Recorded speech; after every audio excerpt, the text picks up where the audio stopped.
Okay.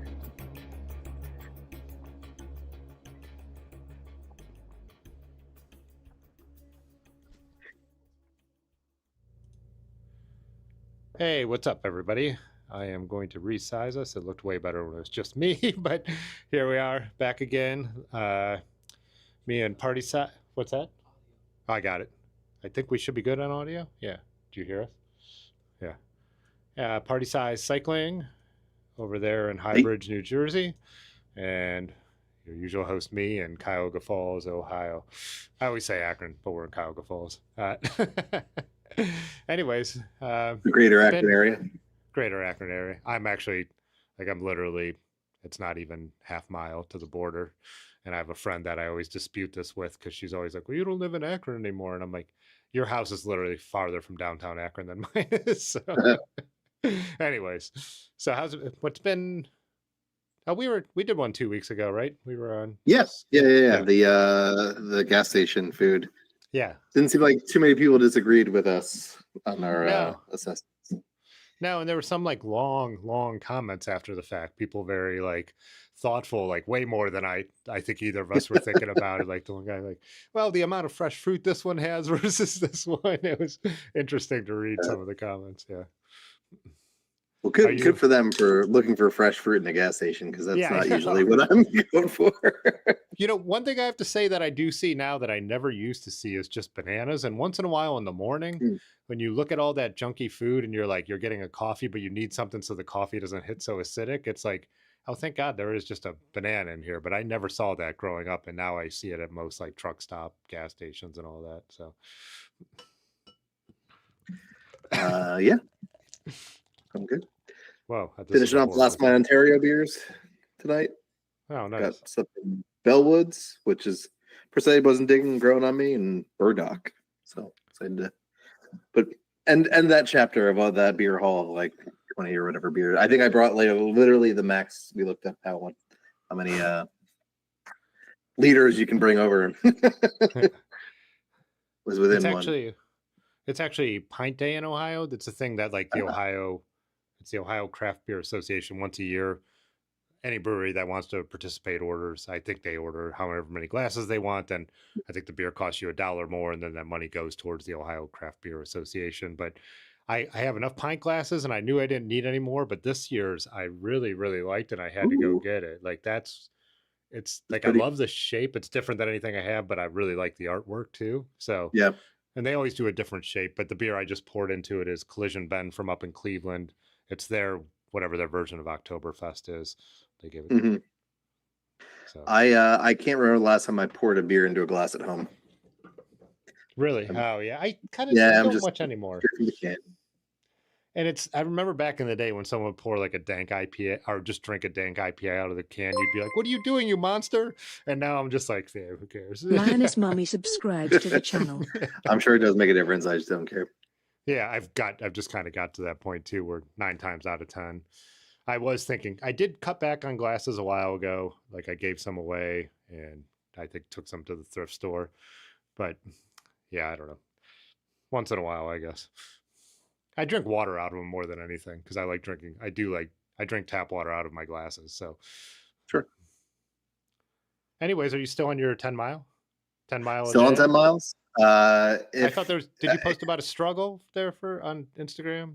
Part of it being a struggle for a little while? Struggle. I don't know, dude. It's I don't know. My legs have just been tired every day, it feels like, but also feeling like I'm going up again. I don't know if we talked about this, but like I felt like I plateaued for a while at some point.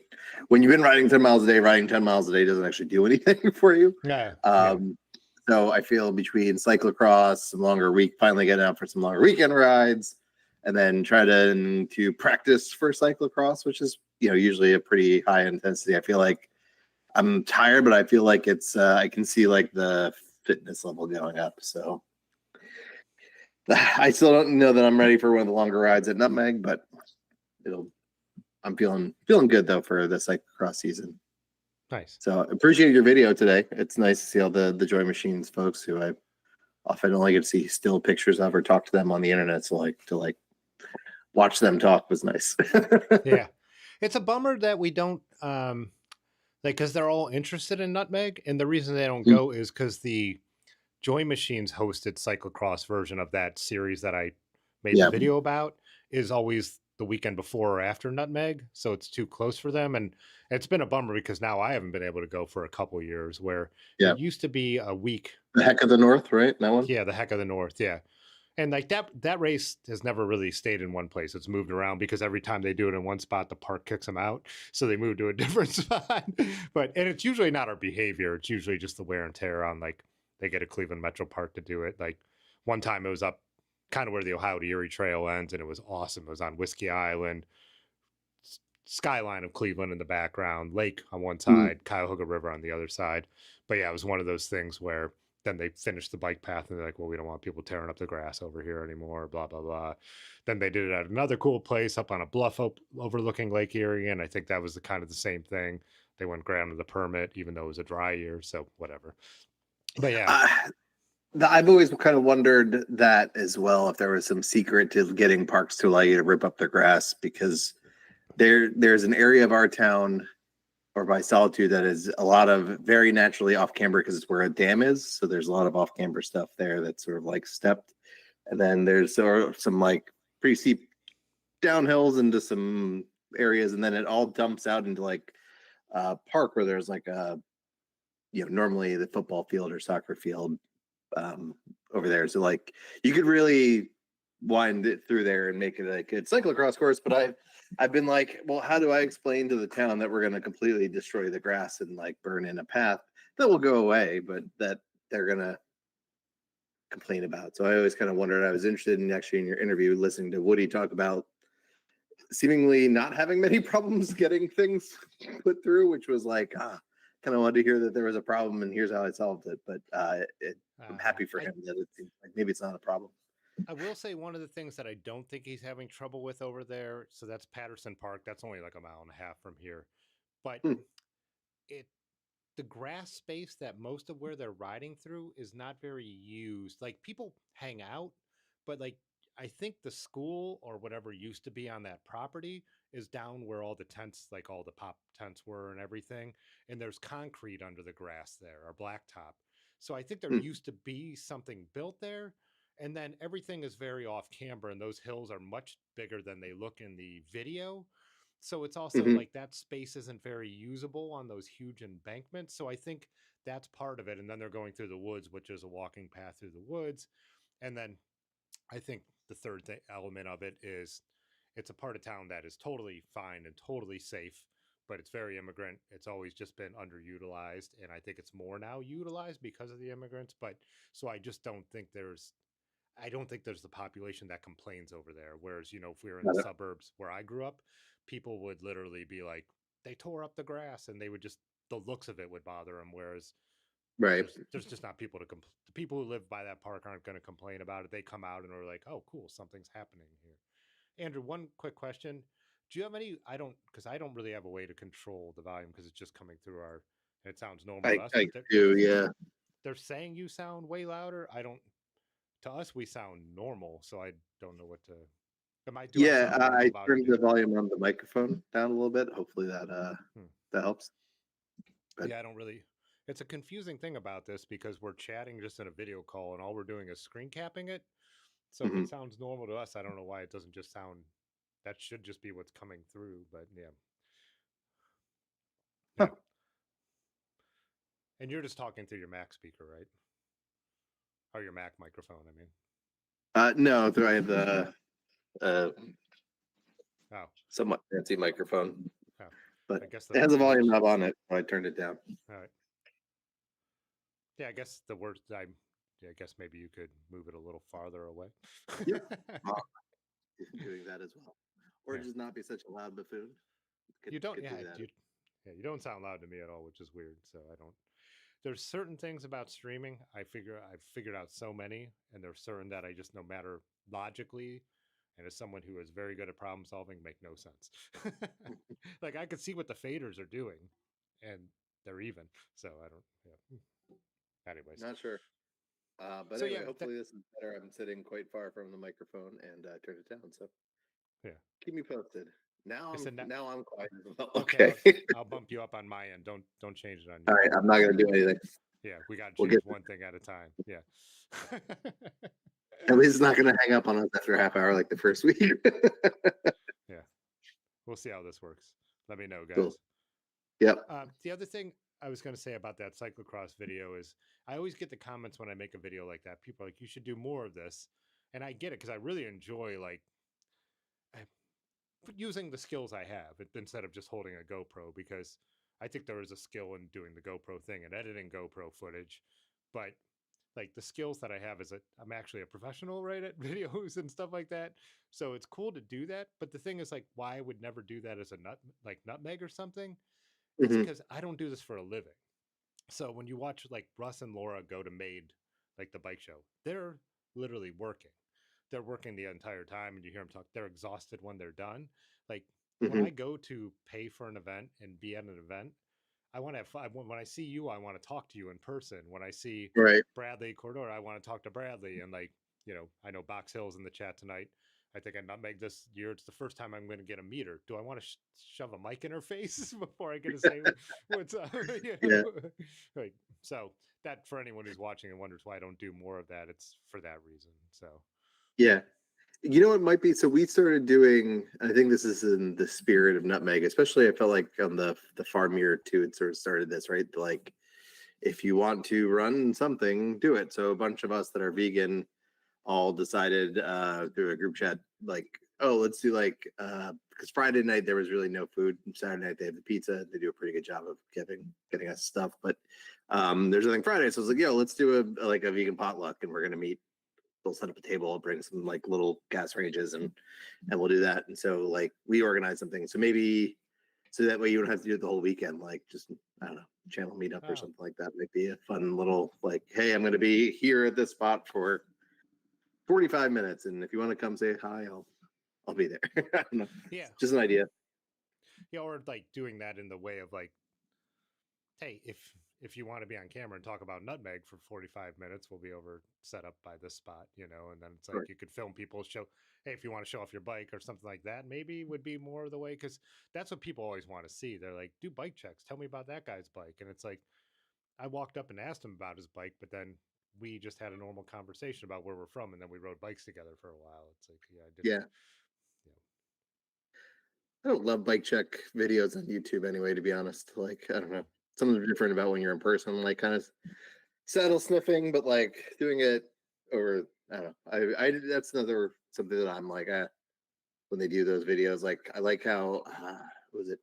I think bikepacking.com for Made is doing a good job because they've like broken into a couple different videos. Like if you want to hear about this topic, here's this. Here's a bike check. Here's this other thing, right? And like I feel like that's a good way to do it because I can skip the stuff that I don't care about, and then like I do watch the thing like, hey, here's like the novel products or something like that. I think that's pretty good. Yeah. And I did like, so, and I've talked about this before, no matter how many times I make a video of like about a certain bike component, every video people are going to ask about that bike component because they didn't Hmm. necessarily see that one. So in like a recent video, I did a video where it was like a whole ride, and I was riding a bike I don't ride as much. And then I was like, hey, at the end of this video, there'll be a bike check on this bike. So it was like, keep that off till the end. And so people who have seen this bike and watched those videos, they could turn off the video after the ride part. And then people who Yeah, haven't could either skip ahead to it that love bike checks, or they could watch the video and see the bike check at the end. So I felt like that's kind of a cool way to do it. But at the same time, I'll ride that bike a couple more times. People won't have seen that video, and they'll still ask me every component on that bike. So you can't win, Tim. yeah. Let me see where is this, maybe my mic is not coming through the okay, no, whoops. I think I turned myself off completely. Could you not hear me now? It's very tinny for me now. It's hard to hear you. All right, I'll fix it. Maybe you've no, because that would make you louder, not me. Someone said, did you? All right, here we go. Hello, hello. All right, I'm back, right? Yeah, I can hear you good. Well, I'm pretending I'm using the fancy mic, but it's just a wireless mic, so I'll put it closer okay. to my mouth. See if that works. Yeah. It is showing up coming back. You know what? I don't care. As long as you and I can hear each other, that's what I'm here Yeah, we're talking to each other.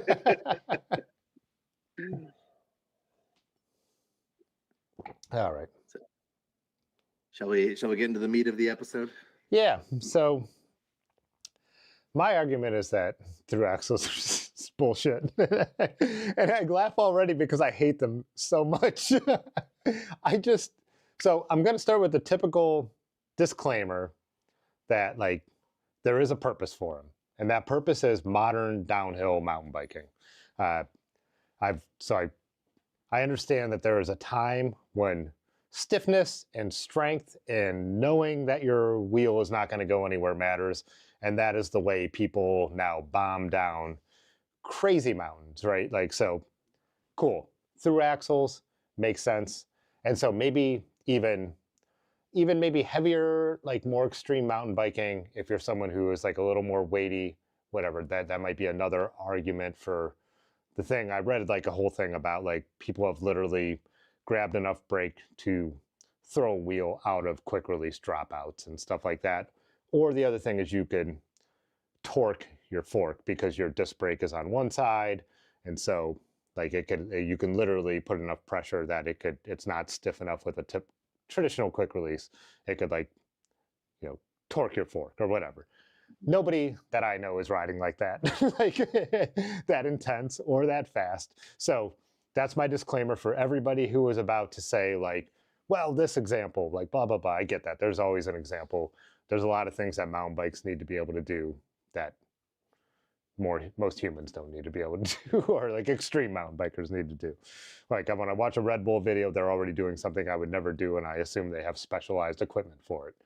And Thru axles are one of those pieces of specialized equipment, in my opinion. Okay.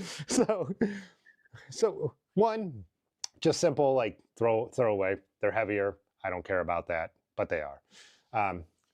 One other thing I would say is they're more expensive, which doesn't matter up front, but so like Thru axles are part of your frame set. They're not part of your wheel set, right? Unlike where a quick release is typically a quick release is typically part of your wheel set.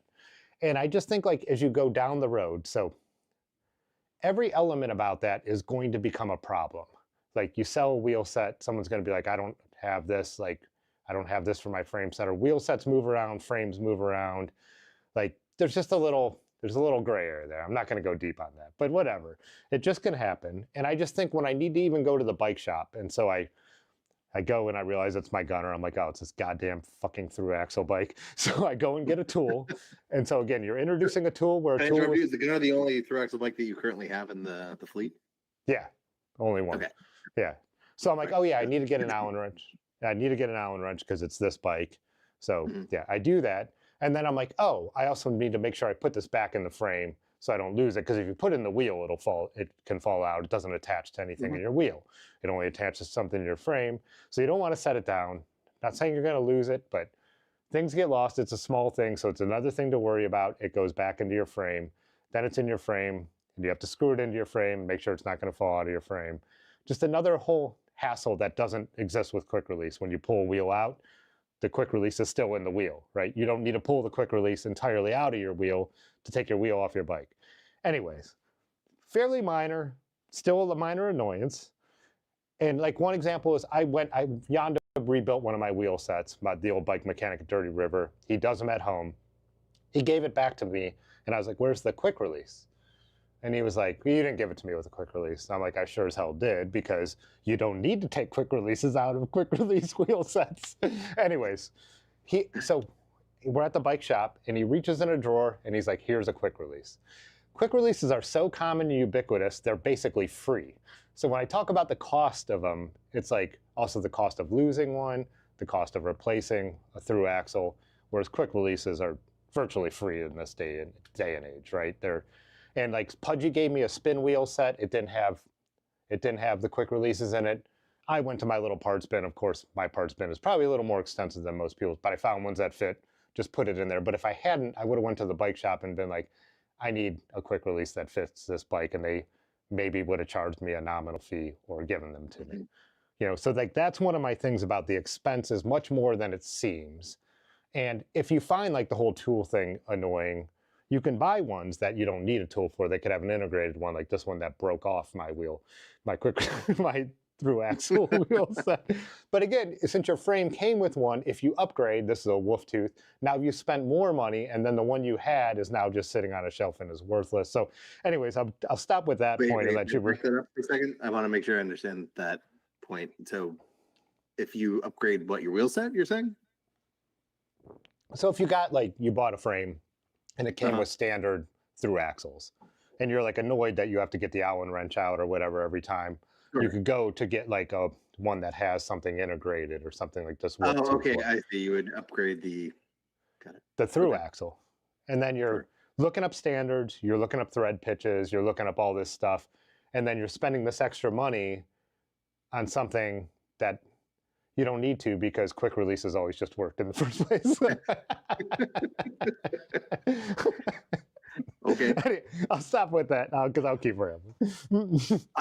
But I find I expected the argument about the simplicity and the not needing to as long as the spacing is right, which if it's quick release, it's probably the same spacing because I've not heard of anything being quick release and boost or anything like that, right? So you're right in that regards. There's less, but what I did not was the convenience factor because I find quick release to be I was just about to say least convenient, but no, the least convenient is a threaded axle with nuts because that just is. But I don't understand. It's in the name. So, quick release. Release. I'm sorry. I have a Thru Axle roof rack, which is probably where most of my frustration around quick release thing, right? So I now have, especially the one that I have to get the tandem onto the roof of the car. I'm now dangling the tandem. I'm trying to then tighten it and hold the one thing straight and tighten the other thing and then get it to go. And then meanwhile, trying to keep the tandem from falling into my car and scratching up the entire side of it and all this other stuff, right? Absolute bullshit. I also cannot hand, after we take, let's say, my wife's bike off, I cannot hand her this to a bicycling person that's really not into bikes because 90% of people that aren't into bikes do not know how to use the goddamn quick release. So it is, in my opinion, the least convenient thing. So you think a tool, you think someone... Yes, you need a tool. Once you have the tool, that's a one-handed operation. That's my big thing, and it's quick. But again, handing it to someone who doesn't understand, either way, they have to figure it out because Thru Axles and where the Allen goes, and they have an octagon on the outside. Someone's going to look at that and they're not going to know what to do. Someone who doesn't know bike, they're going to be, what is the tool I need to do to mess with this? It's you imply my wife does not understand how to use a bolt. Yeah, I'm saying I'm saying women are not as smart as men. They have scientists prove their brains are smaller. My son, I can also not hand him his bike off the car and say, "Hey, put your wheel back on." I have to do it for him every time. Sorry, yeah, we lost. Hang on. Okay. Oh, I think Edmund broke our headphone jack. Damn it. Sorry, our headphone jack broke. Give me 1 second. Okay. I'll read the comments in the meantime. All right, I got it back, I think. Can you? Okay. All right, sorry, yeah. And yeah. The whole convenience, the idea that Thru Axles, and I see the disc brake lining up comments, and that's on my list too. Yeah, because that was going to be my number 2 point of why line up and anyways, and I'll get to that. My kid's bike has quick release and disc brakes, and it sucks. I have to redo it. Most times I put it back, the wheel back. Here's the thing. So, one, it's a moot point on the front, right? On the front fork, the way the dropouts are, you can't mess it up. They go in, your fork sits on the axle. Do it on the ground, it's on. Mm-hmm. So the front, when it comes to this whole lining up disc brakes thing, and that's a myth about the front. There's no way that's an issue. When it comes to the rear, where people seem to have issues, here's the thing. If you put it on there and you tighten it down, which, by the way, is this motion, right? This is it? Yeah. Done. Yeah. This is it? Yeah. Done. That's it? Yeah, just making sure. Then you spin the wheel, and it's not. It's rubbing a little bit. So you make sure you put some pressure, you loosen it, you make sure you put some pressure on it, and then you retighten and you spin it again, and you've fixed it. And all that time that you've gone to find an Allen wrench and unscrew this thing, and again, let's not pretend like through axles go right through to the other side. You're still lining up 2 holes, make all your jokes you want, and and you're still trying to get that thing to go into the thread pitches. Again, it's not like once it's done, I agree. Once a through axle is through, you know it's going to be lined up. That is a very minor benefit of them. But in the time you do that, you can do a quick release 3 times and make sure you got it right, because I don't feel like I'm constantly. So again, this motion, well, I have to do that motion and realize, oh, I didn't tighten it too much. Turn it another half. Then all of a sudden now I am jabbing it through the middle of my palm and out the other side, because now it is so impossibly tight. So now I need to do a quarter turn back and then be like, just right. So no, it's not any faster. And I had no point on every bike, I have a tool within arm's reach on the water bottle, the cage, because I switched to fix it 6 while and put all my bikes.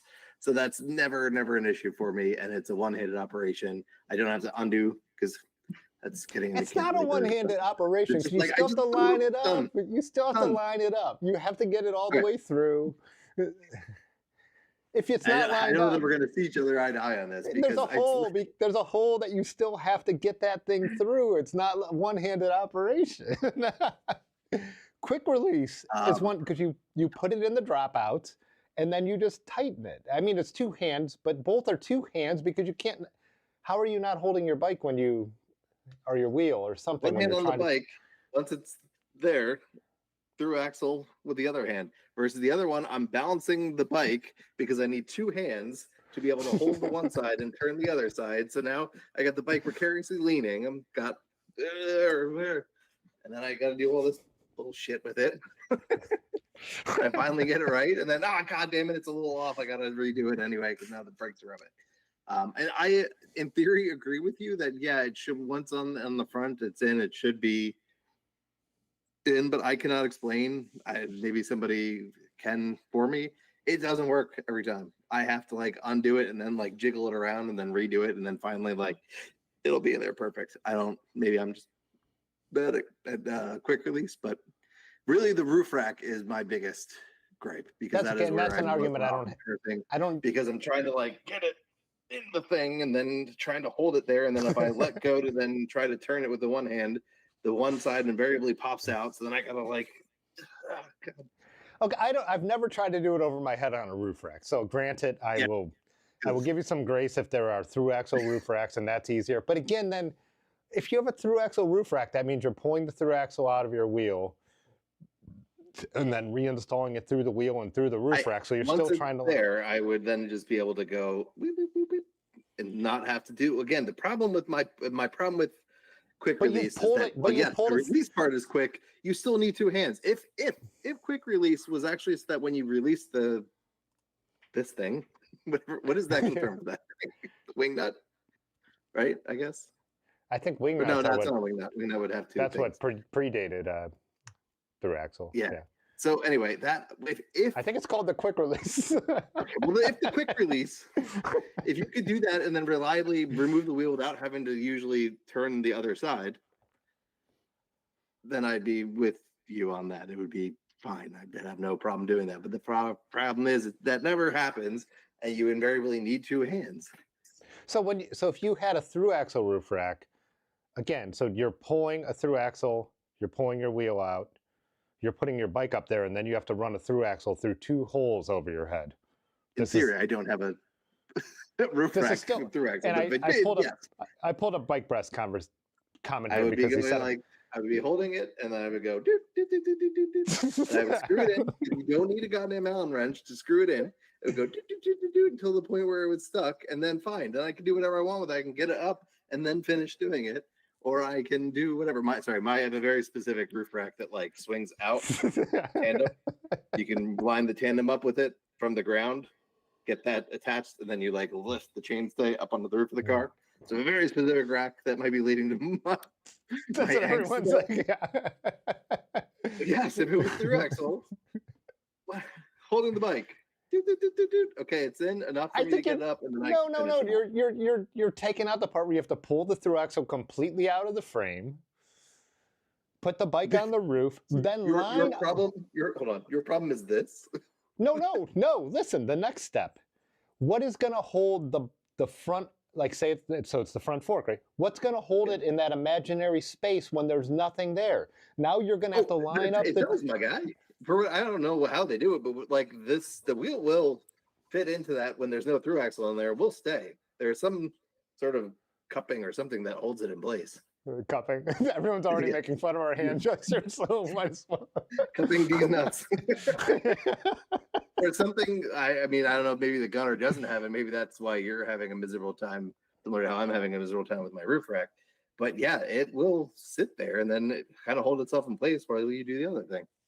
All right, I'll take your word for it on roof racks because again, this is not my. I don't know that we're going to come to an agreement on this one, so that's fine. Yeah. We can move on. Yeah. I would say the big person though. I have not done this. My friend Evan confirmed on the trainer definitely broke a through quick release on his trainer twice.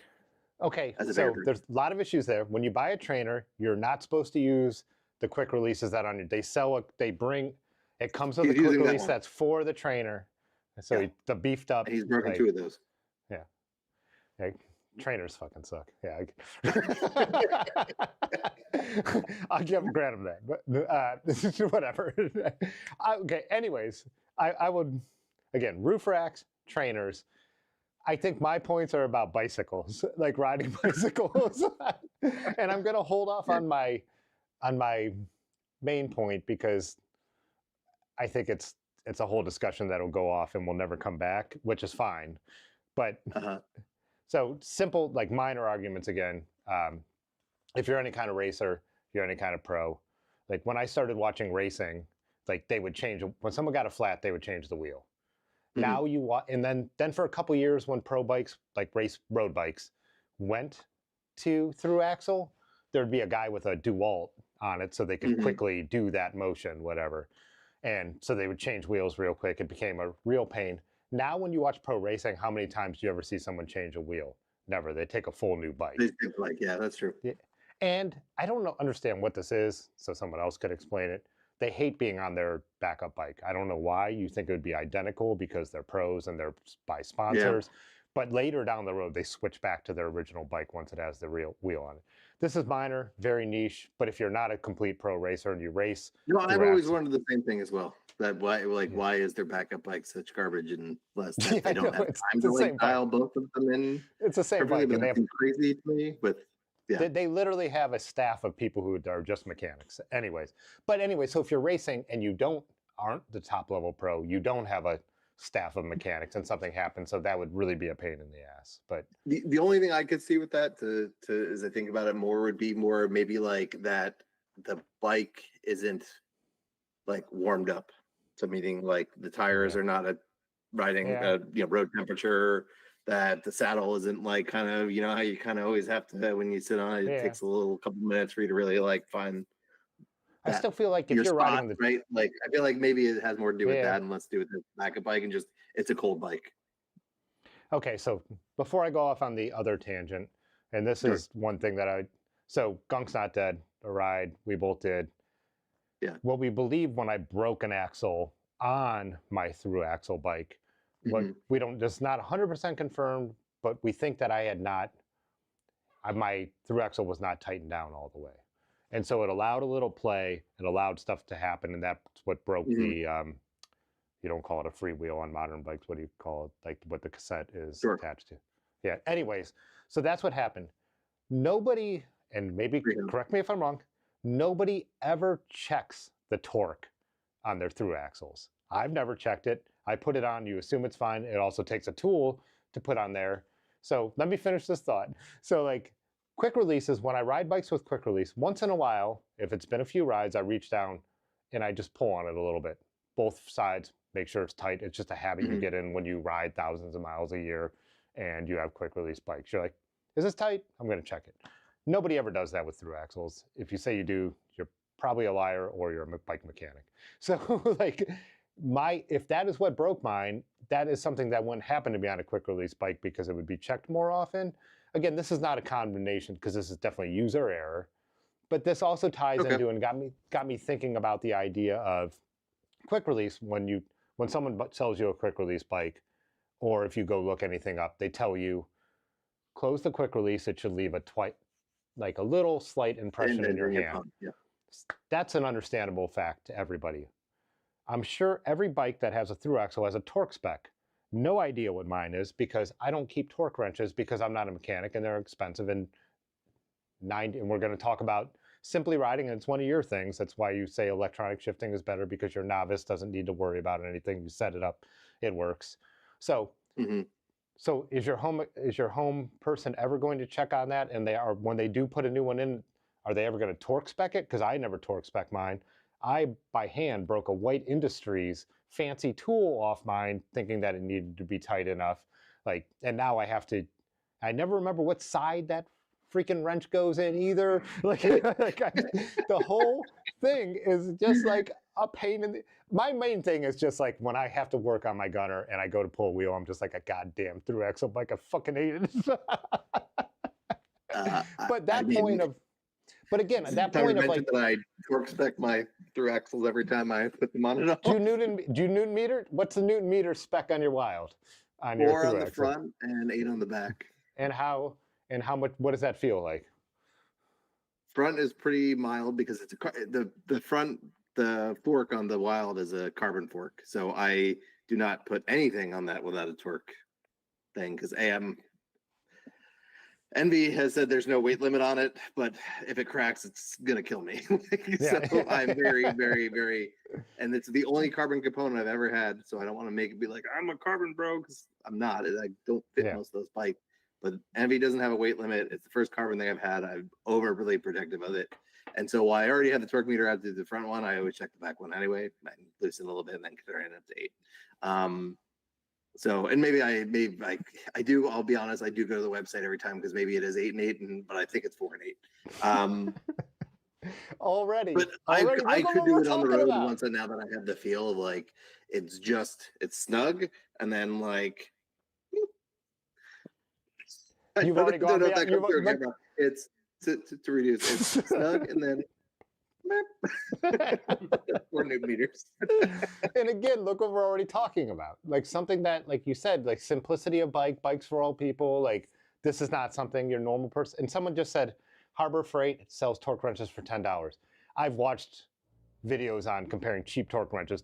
Cheap torque wrenches are worse than feel.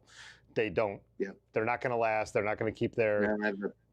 So you need to buy if you're going to use a torque wrench, you spend whatever, $90 on a torque wrench. You don't buy a $10 torque wrench is not a torque wrench because it's not going to be accurate. So anyway, that's my argument, Andy. No offense. Like, no way. None ever taken. But no, I wasn't talking. Andy is the guy who left the comment. So yeah. Oh, got it. Fair enough. Yeah. Oh, sorry. Yeah, I see, Andy. On that, like a $10 torque wrench, I'm just saying that's not a torque wrench. Yeah. Right. So I forget kind of where we were going. So I'm just saying that the idea of it becomes, anyone who rides a bike a lot, it becomes common to like think about your quick releases.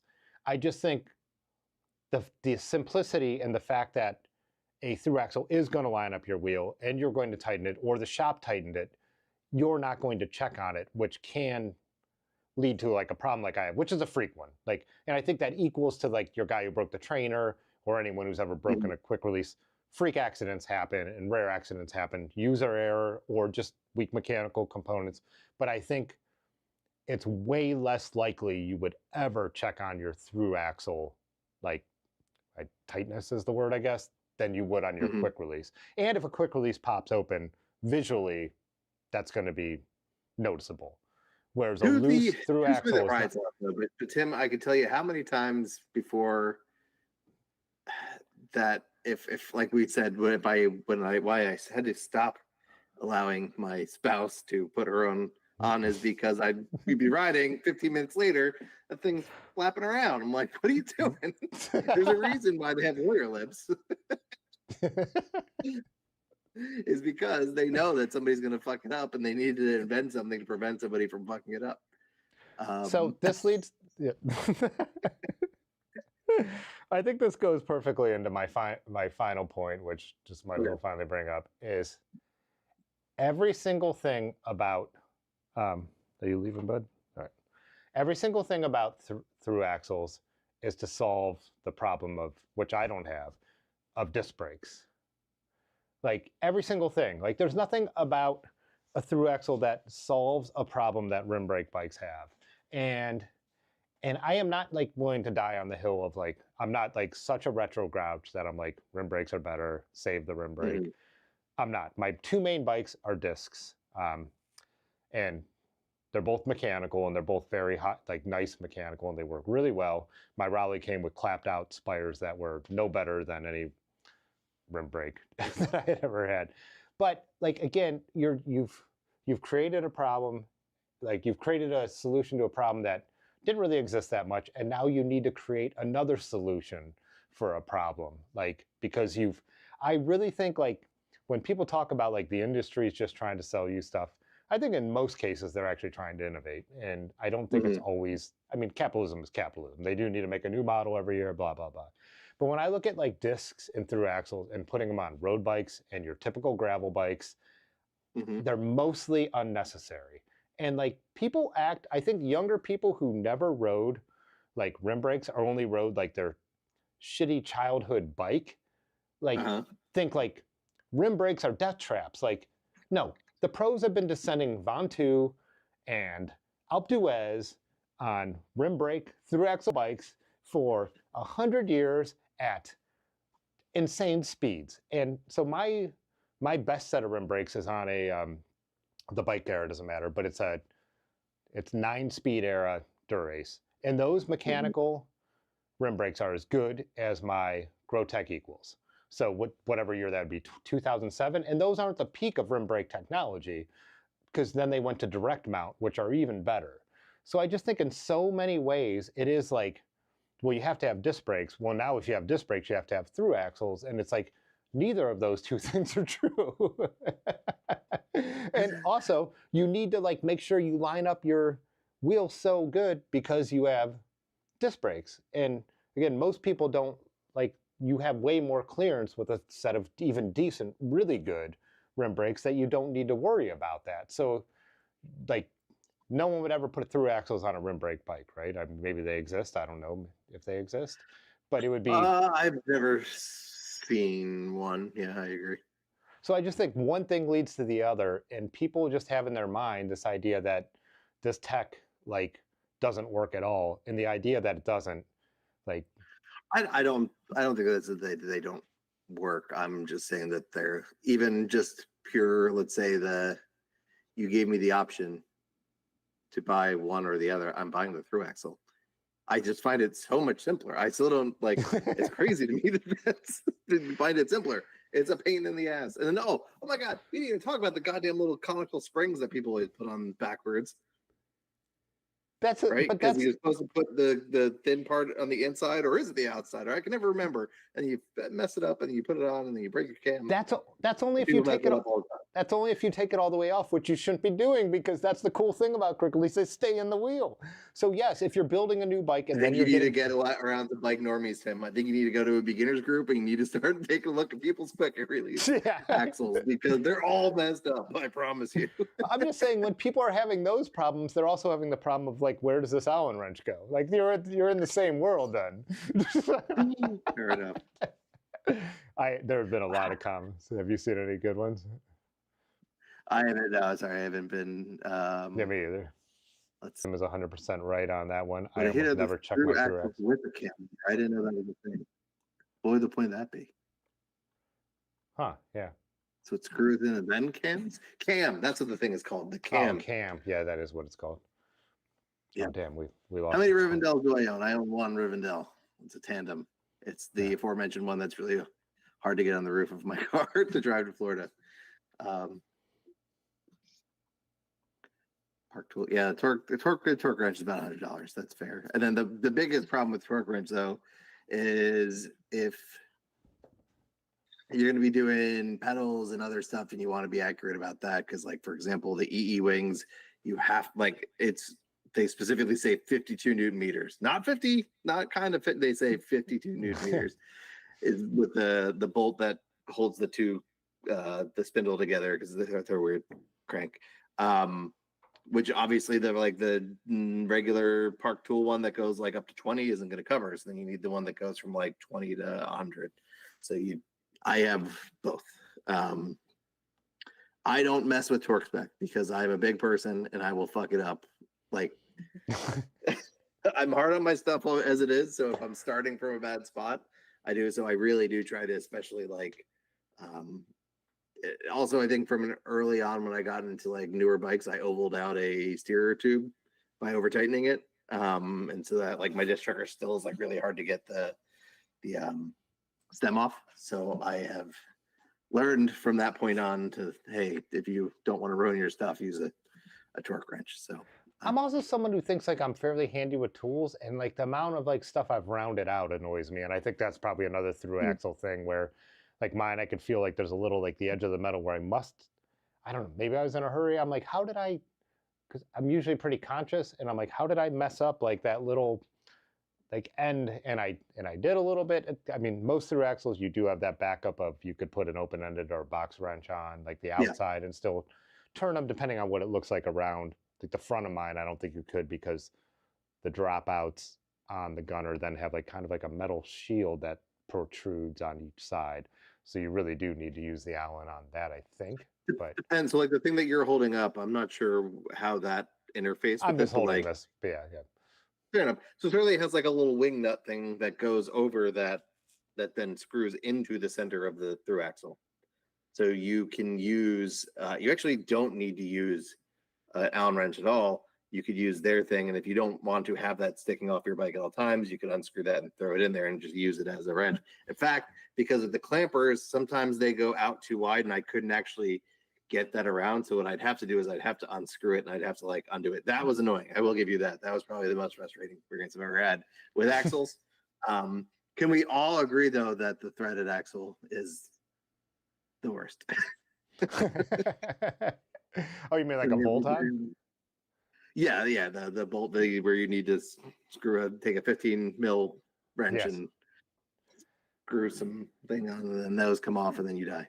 Well, the other thing is like, so those are great for theft prevention. I think that's why cheap fixies sometimes have them, city bikes, stuff like that. I have one bike still, like, I think I stopped riding it. It was like probably my dad's Motobacon I built up. But the idea too of carrying two 15 mil wrenches with you is like. Why would you need two of them? Oh, because with those, sometimes when you like a bolt on, sometimes when you loosen the one, the other one doesn't loosen. It's still tight against the frame. It'll spin? Oh, yeah, okay. it'll spin. And you literally, some bikes you literally need two open-ended wrenches or box wrenches, spanners, as for our British friends. All right, moment of levity and a side note. So we were riding this weekend, and Tim Ho, Young Dirt, as many people might know. So he shows up the ride. He's like, "Man, I hope nothing happens. I got no tools on me." We're like, "All right, I'm sure it'll be fine." So we get going. He's like, "Hold on, I need to adjust something." He pulls out an adjustable wrench from a bag. It's like, I thought you had no tools. It's like, oh, well, I just have this. So we get to a brewery, and we're stopped. And he's like, "Oh, I need to fix this," and pulls out a giant Leatherman with every tool imaginable on it. The first thing you said when you showed up to this ride was, "I have no tools," and you have continuously just pulled tools out of your pocket and bags for the rest of the ride. What are you talking about? But so it's funny, the Fix-It sticks, not sponsored, not an ad for them, but I do feel like they are becoming quickly one of like my favorite bike accessories. So they have for those of people that don't know, it's two octagonal things that you can put magnetic bits into, and then there's a hole in the middle, so like you can put one in the other and use it as a T, and then they come apart, and then you can switch around, or you can use it as like, there's a lot of different ways to do it, and then they just like snap right back into your water bottle cage, and they're super convenient. And but they make a bunch of other attachments then that you can get to then turn these into more useful things, so you don't have to bring another giant tool. You can just bring this. So like they have a chain breaker attachment that slides to the one magnetic side and use the other one and turn it. They have a 15 mil. So I've gotten that for the bikes that I have that have the 15 mil. And so it's just one little piece like this that I have to add to my tool bag. So like that is a solution for anybody that has those out there. It's a good product. And then it's a really good solution if you do have threaded axles.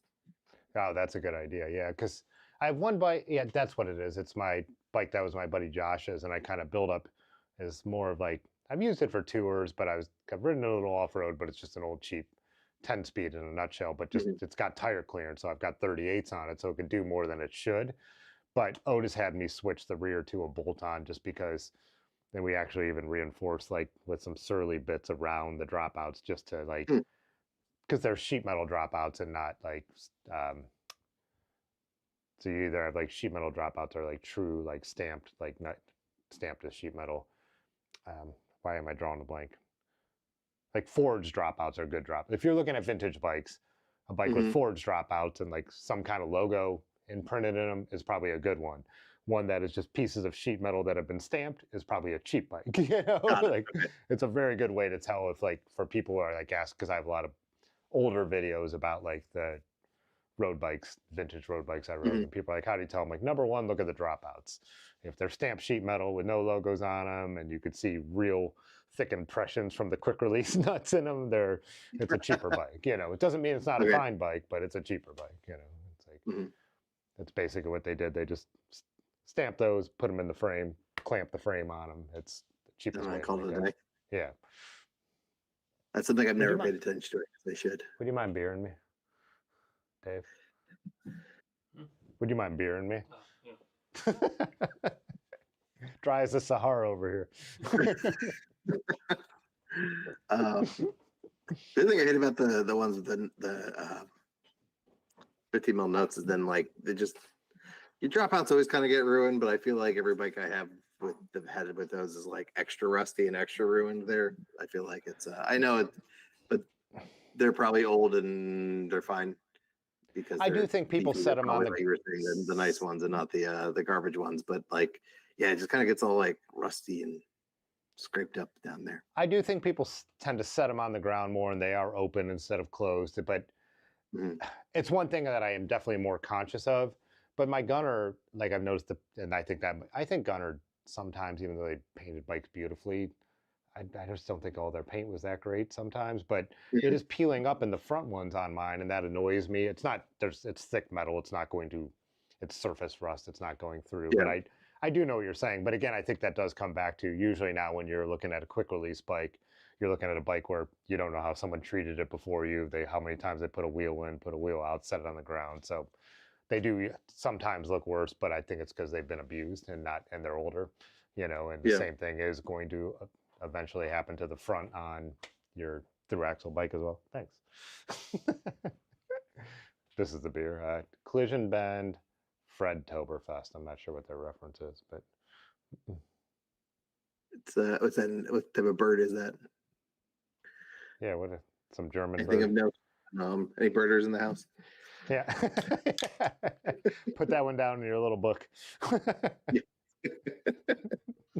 We have blue herons in our area, and they're a big deal here too. Yeah, and they're always on the river that we ride along, and so somebody was like, "What kind of bird is that?" I'm like, "Heron."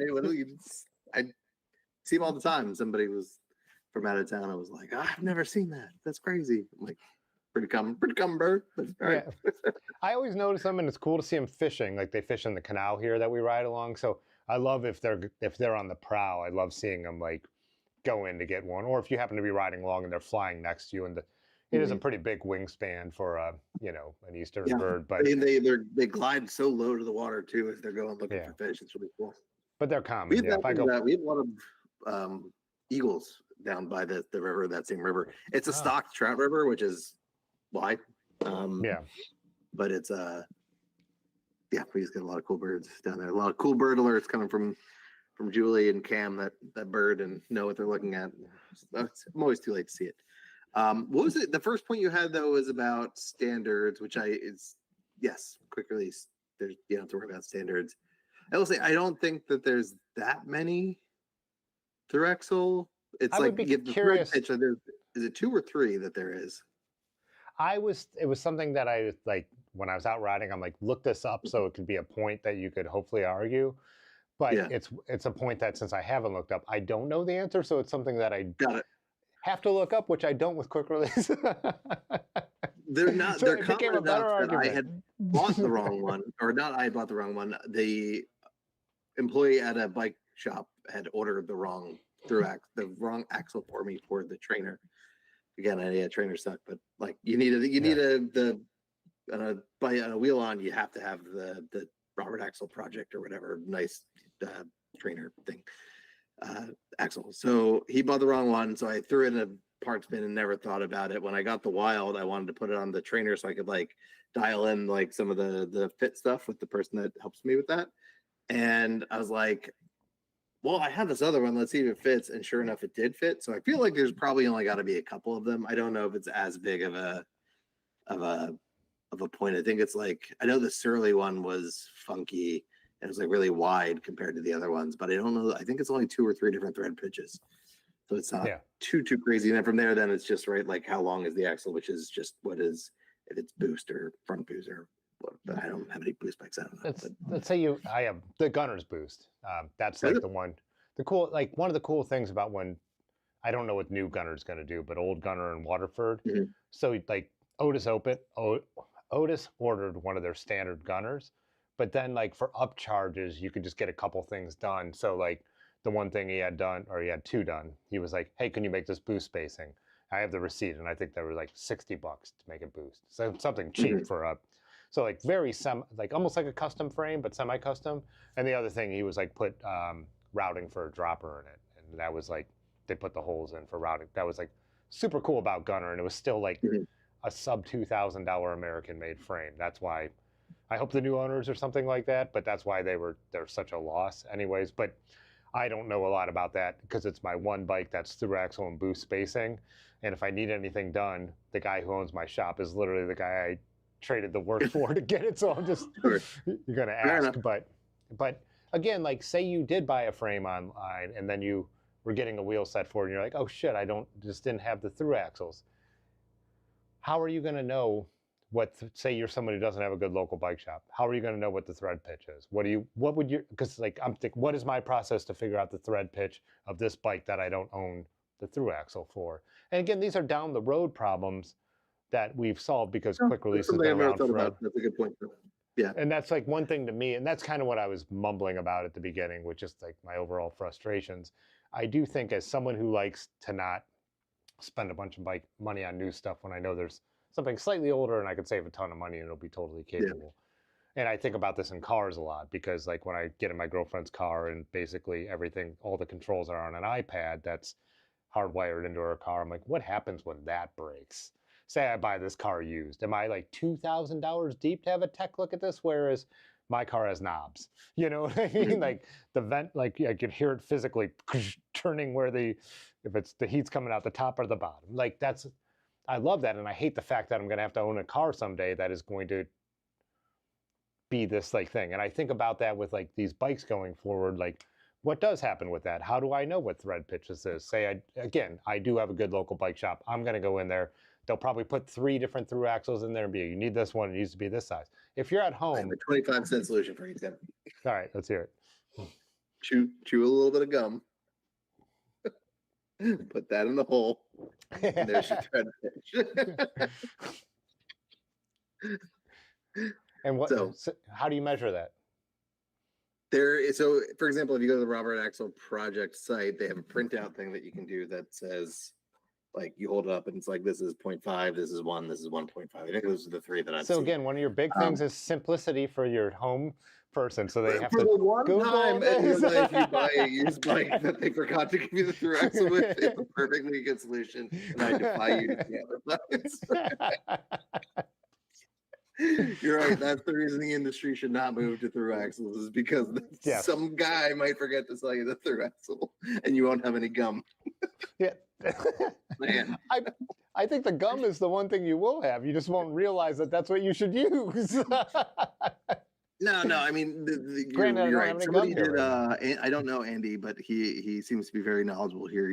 Yeah. Did point out there's 5 QR standards. He did say there's dozens of Oh, 5. TA Dozens of TA. standards, Thru Axle standards. Yeah. But is that just like spacing, tandems, and versus regular versus? I guess there's might be a boost one, or Yeah. I don't know. This is somewhere where I've never assumed there's more. It's just comes with the wheels. The wheel fits. The Yeah. axle fits. I don't know. Thread But pitch I gauge. don't Again, know that thread I've pitch ever gauge bought. is not a legit thing because your typical person doesn't have a thread pitch gauge. Like, no, this is what Racer said, but Racer owns, I think, probably 75 bicycles, more bicycles than anyone I know.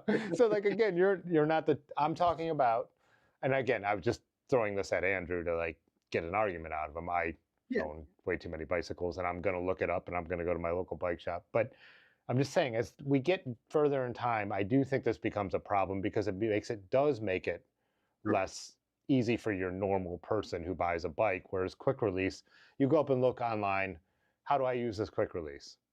And it's going to show you which way those little springs go. It's going to tell you how far to push it. It's going to be fine. I think a cat's attacking something. But yeah, anyways, and so this is actually does become more complicated when you get a step behind, being the first owner of something, like. Yeah. And that's what I'm saying. I have yet to purchase, other than for the trainer, and that's only if you have a wheel-on trainer. If you have like the Wahoo kicker or whatever, you just use whatever Thru Axle you have.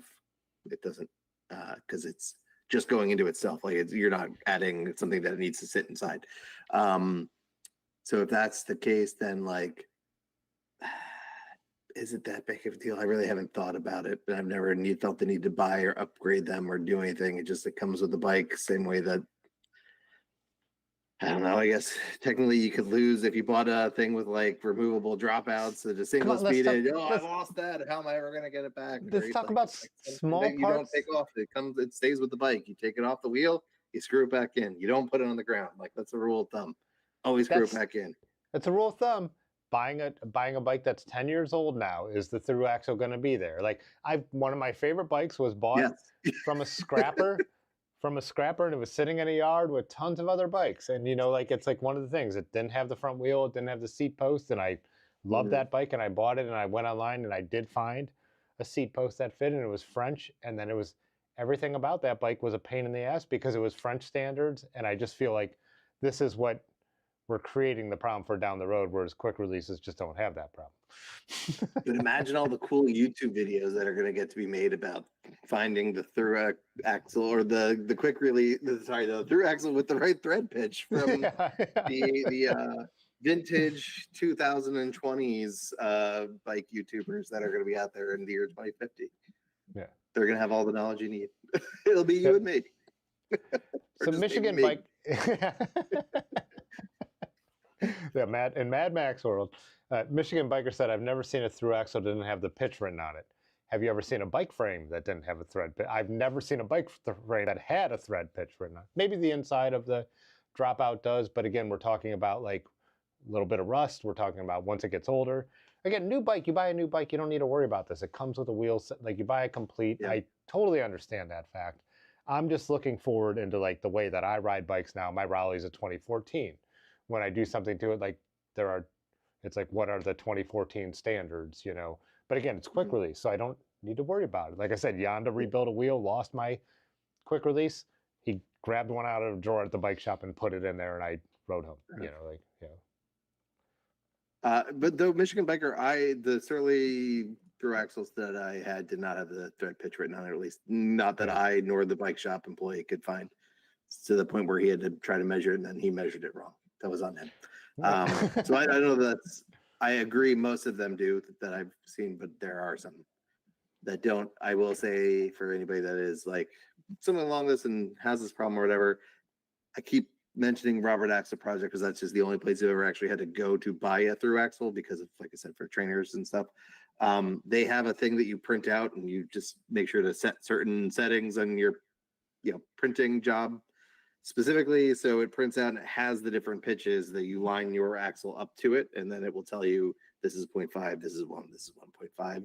So it's a very simple, not simple, but like whatever solution. Straightforward. Otherwise, straightforward. you just need calipers and you just need to measure, but that's a pretty small margin of error. My calipers are not very, I wouldn't call them accurate to like, 0.5. So, or whatever they would need to be. So you're right. It's simpler there. I will still, though, defend that it is way simpler to just screw something in than it is to mess with the goddamn cam arm on a quick release. And I have 2 people that I live with that are not into bikes, and I can't trust either of them.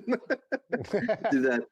Valid point, though. Neither of them have ever had a bike with Thru Axles, so I don't know. I've never tested it. Yeah, that's my thing. It's like you have one, like you haven't done a scientific survey here because we don't have a. I will. We don't have a control. Just for a second, I'm going to sight unseen with no instructions. I'm going to put them in front of that and say, put this wheel on this bike. That's what I want to hear. I honestly am going to do that. I want to hear Maybe I'll try to that, film it and put it on Instagram and I'll tag you. But if you don't want to film them to make them uncomfortable, don't. But I trust you. I do want to hear. I'm certainly not going to do it with the carbon fork. No. Exactly. You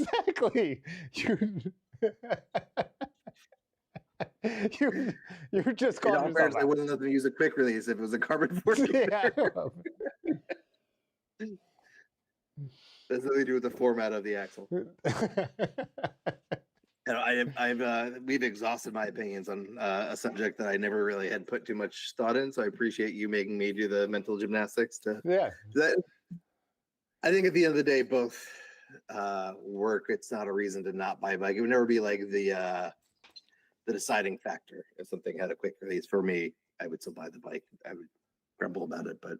So I was chatting with Bike Breath after I'd posted this on Instagram because I went out to get dinner at my local brewery so I could get this glass that I mentioned. But I was chatting with him over there, and he was saying he has like those thoughts of like when he goes off a jump with quick release, like his wheel flying out. And I said, but has that ever happened, or do you know anyone that has ever happened to? He's like, no. He's like, I put it up there with my fear of shark attacks. And I'm like, exactly. The asterisk is it was somebody racing. I know 2 people that have had the quick release go on them. Both while racing, though. Again, I'm saying extreme uses, I totally understand the through axle benefit. Like I'm not, and I'm the same way. Like again, I'm having issues like the Raleigh has an integrated dropout or derailleur hanger, and it's been bent back way too many times. And it's one of those things where I've talked to frame builders, and it seems like I am a sentimental guy, so I might pay for it, but at some other level, I could buy a frame for what a frame builder would charge me to fix that. And so if I look at a frame and I find something I really like and it's Thru Axles, it wouldn't be a deal breaker. But also if I found something I really liked, which probably wouldn't be the case for a gravel bike these days, and if it was rim brake, that wouldn't be a deal breaker for me either, depending on what the mounts were, because I know there are ones that will do what I need them to do. I ride some shitty rim brake bikes. Like I've toured on my 85 Trek and I've upgraded the whole group set to like, beep drifters and all that stuff. Better not brakes, better everything. Nice wheel set. But I left the original brakes on there. And when that bike was loaded up and I was going down a hill, like outside Cincinnati, I'm like, I know I am not stopping this bike. So, but again, those were the original 1982 rim brakes. Like I could put more modern rim brakes on that would stop that bike, Yeah. So. To answer Bike Breath's question, because somebody, when I posted, Jake Wellner, who is on the Action Wheels team that we sponsor, he reacted and was like, hell yeah, I've had my QR shift around and race. So not brake, but shift around on him and fuck him up, I guess. And then there was one person that was on some whoops and their axle was not in, and I believe the wheel actually came out on him.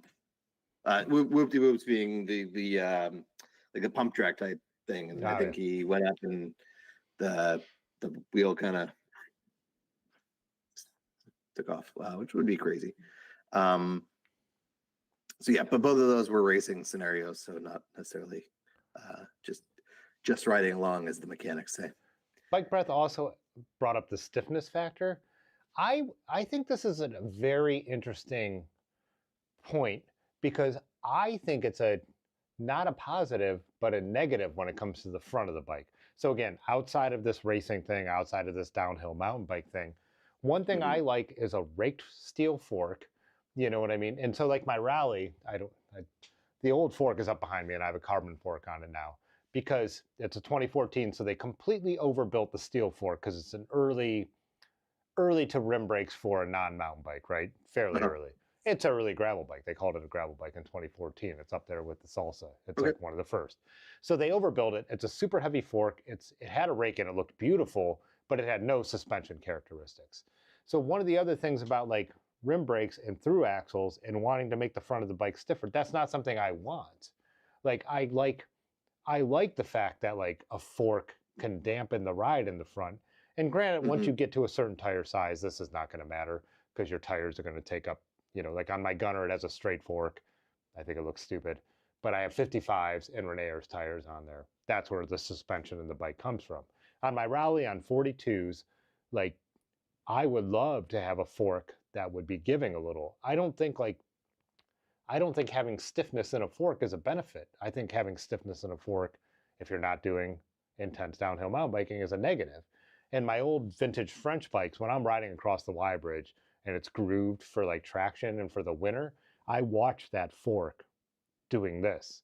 And that's awesome because that's taking up the road vibration on a bike with 32 mil tires or maybe 28 on some, but usually I squeeze the widest down there. So the idea that like through axles are stiffer and that's a benefit is a moot point because I don't want my fork to be stiffer. I want my fork to be a suspension item on my bike. It's why I would never run a rack that went down to the axles like people do, because now you're adding like stiffness to the fork. I don't want stiffness in my fork.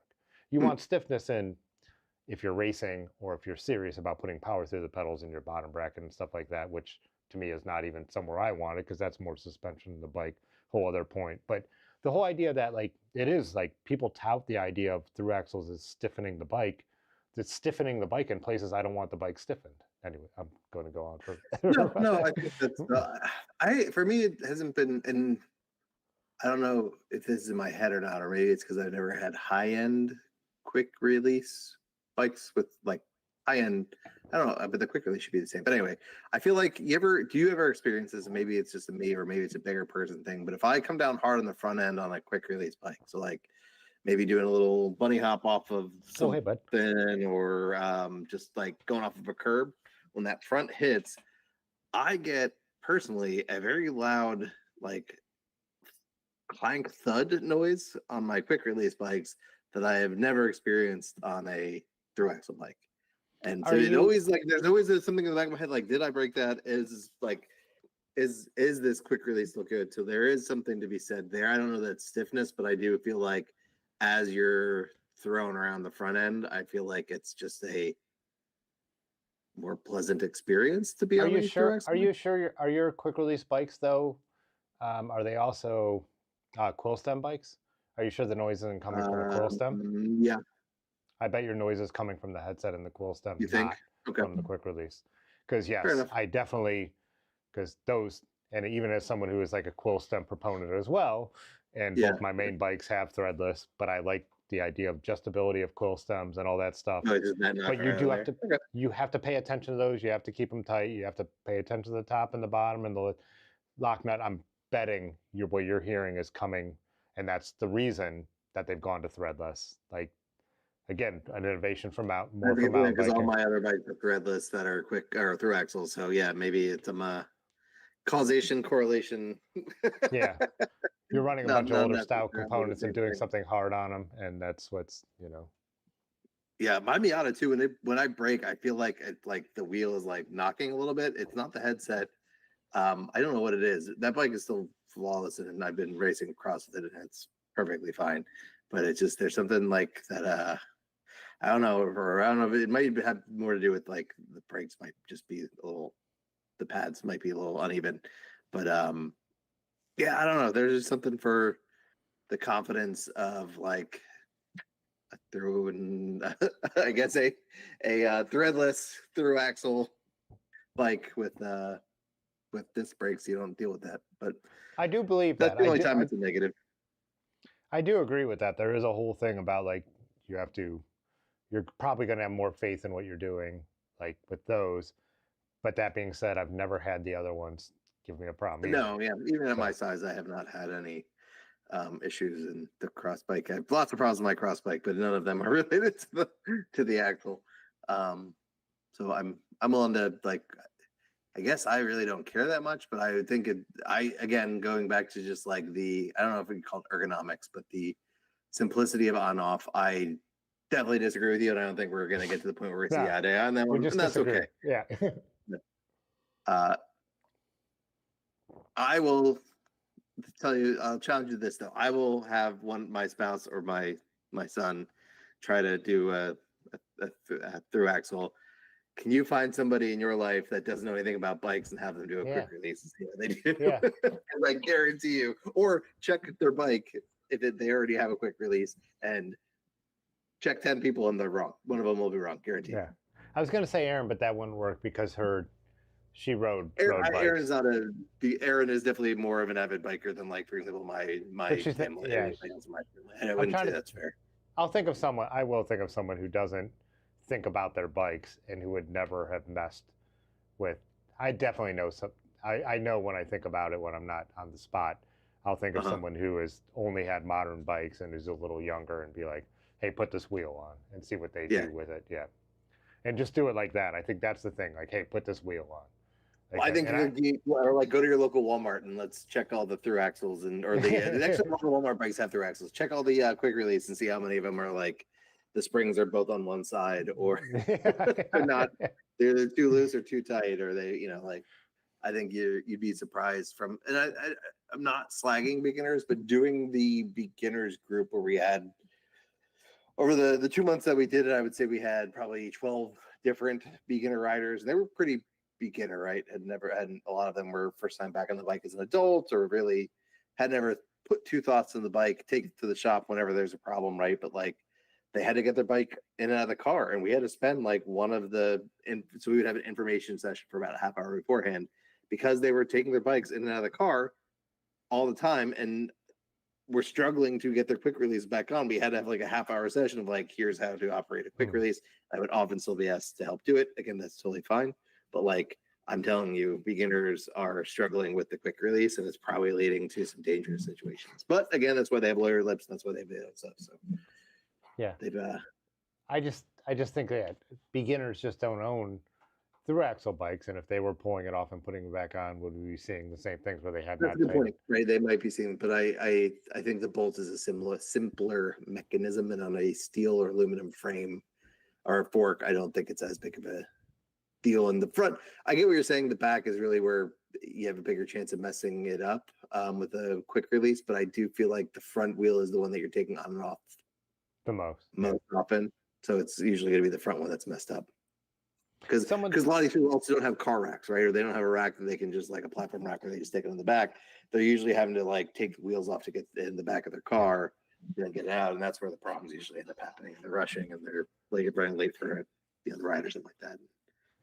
Someone just said it might have been Clunking, or no, I don't think it was. But it is a good point, and it's something I thought about before. Then I'm just like, maybe no one will bring it up, but that's a bullshit way to have an argument. It's true. You do. I think maybe it was Racer. One thing about quick releases, to get them set right, you do have to put your bike on the ground. So if you're working on your bike in a stand, that is an annoyance of quick release, because make sure they're lined up, especially if you're running disc brake, because you really need them to be lined up. The bike has to be on the ground. You can't tighten down you can, but it's harder. You might mess it up. Yeah. I would say it's easier to do the through axle. I can't like keep them separate when I'm talking about them. Through axles, I feel like I want to put it on the ground anyway, also to make sure that it's because the problem is, yes, well, you couldn't. I don't think you could get it threaded, but you might be sitting there for a while if it's not perfectly aligned, trying to get it and being like cursing, why isn't it going in? Why isn't it catching? And you put it on the ground, and then sure enough, it catches first time and goes. Which is one of my points. You still do have to put that. Like everyone just says, there's ways there to line up. It's but they do also have there's a guide there that will hold it into roughly the right place while you get it in. Yeah. That's what she said. You, yeah. That's what they said. That seems like some weird. Yeah. Again, like a through axle can only go in the right way. You can have your quick releases, but sometimes on older bikes, like that leeway is a benefit. So it just depends. I guess it's hard to say because there's not old bikes with through axles. I mean, there are old mountain bikes, but people just don't buy used mountain bikes with suspension and stuff like that. Yeah. You throw them in the trash. Which is that's a mountain bike problem. But yeah, that's a... Yeah. Love the 1990 GT Aggressor out in the barn. Yeah. My wife's bike since middle school. Still rides. I still loan to people all the time. Still great. But yeah, that suspension fork is beyond repair.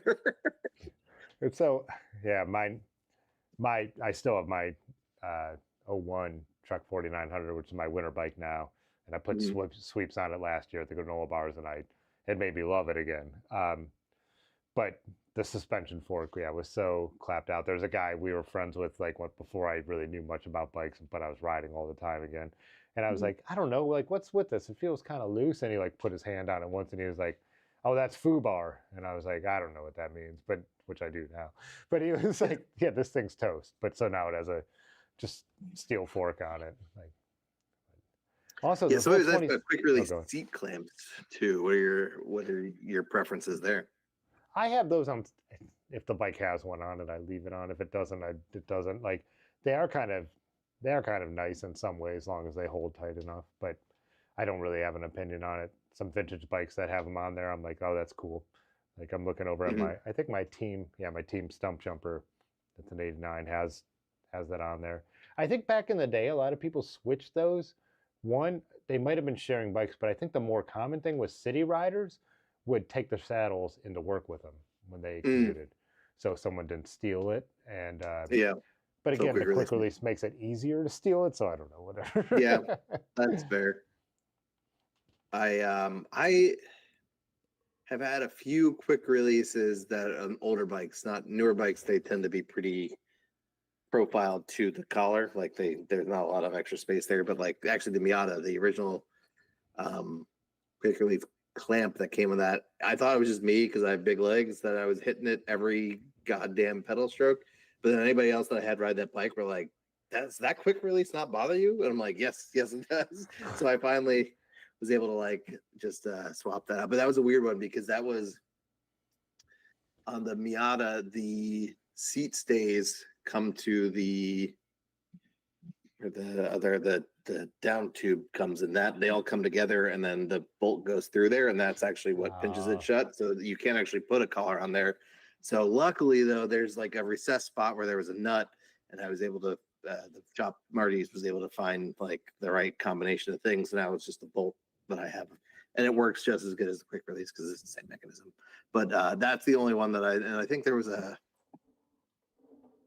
I think one of them, like either a hard rock or a specialized rock hopper that had a really annoying one that I had to end up ditching. But I just realized I really don't care for that. I definitely have for my kid want to make sure it has the quick release because he's growing all the time, but B also like within the same ride, he'll say the seat's too high, the seat's low, the seat's too whatever. And if we had to stop and get a tool out every time, it'd be annoying. So quick release is mandatory on his bike. I just realized my Marin has that problem when I wear jeans, but it's not the quick release mechanism. The bolt's too long and it sticks out the other side. And I'll feel it rub on my jeans and it really annoys me just because we had this. Now we're back to like full on middle of summer weather, like this in fall, but we had this little dip and I rode in jeans a couple times and I realized it was catching there and it was super annoying.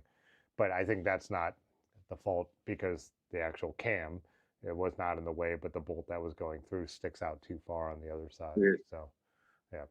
And that's one of the other things about when you're talking about quick release for wheels, like the sizing is much easier because if you do have one that's too long, usually spacers, you could just stick some washers in there and stuff like that and make them work, which is kind of like a nice thing. Sometimes I have a vintage bike and I'm like, oh, this isn't tightening enough. And then I just throw a washer in there and I'm like, oh, cool. That works. Good enough. Yeah, it's holding, Yeah. But might be sketchy. I would just like probably score the washer maybe a little bit. Yeah. I think when I used to do Um, this more, I'd paid attention to where it needed to go for that not to be an issue. But yeah, I don't think about it much anymore. But it was like, it's just, yeah, you buy a wheel set, you buy a bike, you buy a frame, and you get quick releases, and you're like, oh, this isn't working right. Then you're like, oh, the space is right there. I guess I'll put something in that space. I don't just. Yeah. I feel like if somebody was, if you cared enough or if it was that much of an inconvenience to you that you weren't willing to figure out what the Thru Axle was on the frame, then you just don't buy that bike if they are selling it without the Thru Axle. Yeah. Because like you said, that usually comes with the frame, right? At this point for those bikes. So I feel like that's on you. That would be like, well, I bought this frame, but I'm trying to think of something that would normally be detached from the frame. But it didn't come with But that's one seat of the collar, things. seat post collar. It didn't Yeah. come with the seat post collar. Right? So you got to figure out the diameter, and you got to order it, and you got to get the thing in. Like, it's no different than that. It's just if you consider it part of the frame, not part of the wheels, I think you're in the same boat as any other piece that could potentially be removed from the frame. Yeah. I just think like with a quick release bike, there's less of those. And I mean, if we're going vintage, there's usually not even a seat collar. The pinch bolt is Right. going through a part that was brazed onto the frame too.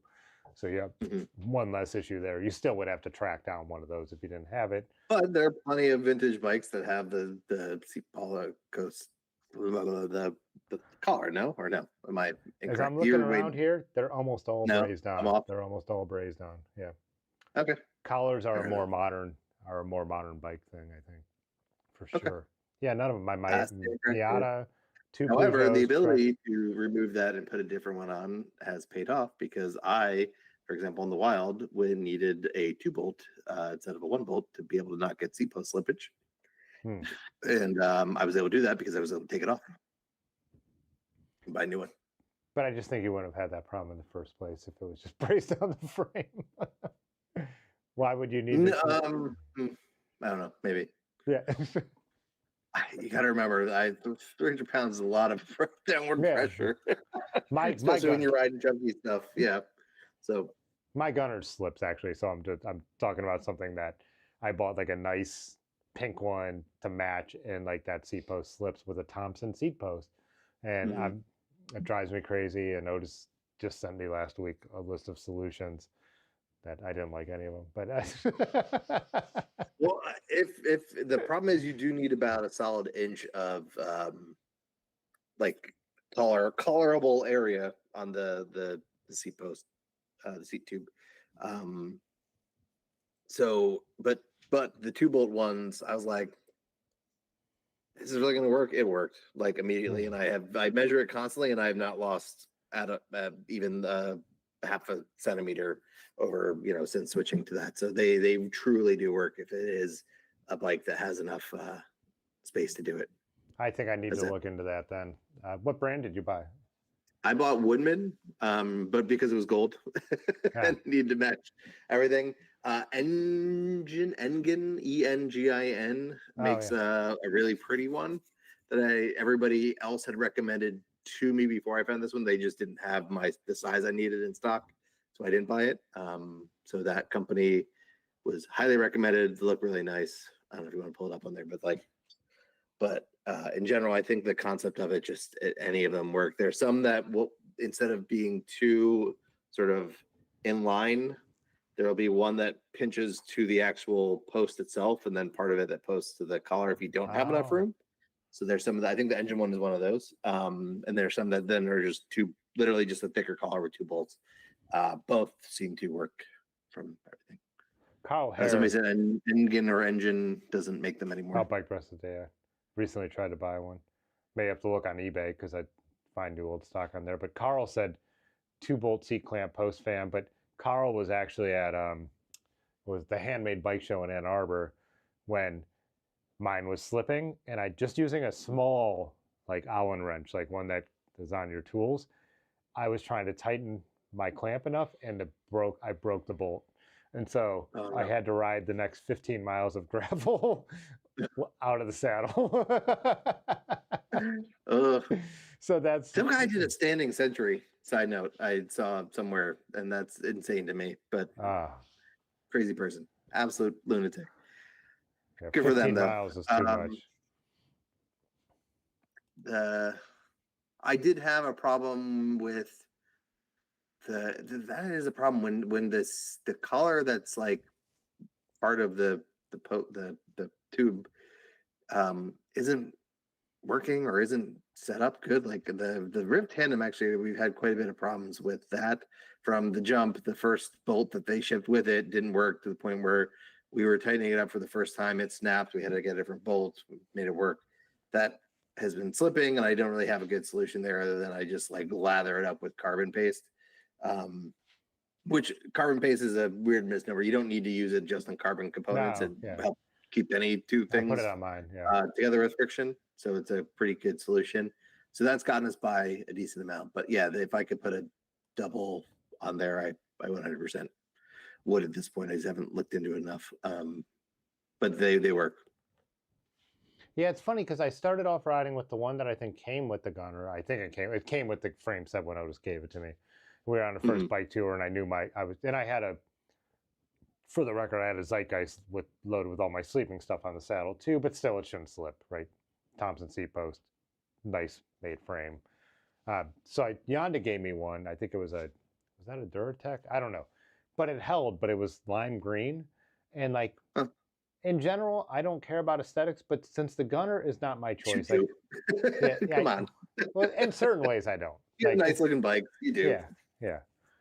But this, again, it was and Yonda's like, it was free and it's working, and I'm like, and I was like, to customize this bike to me, because it was Otis's bike, like I just started putting pink touches on it. So we finally found a pink one, gave Yonda his clamp back, and now it's like this is the Duratec, and so it's like I think the color is actually called Toxic Barbie Pink, and it's beautiful, but it's slipping, and it's quality, whatever. But, comments. There's a couple of people that are also Carl, 2-bolt fam.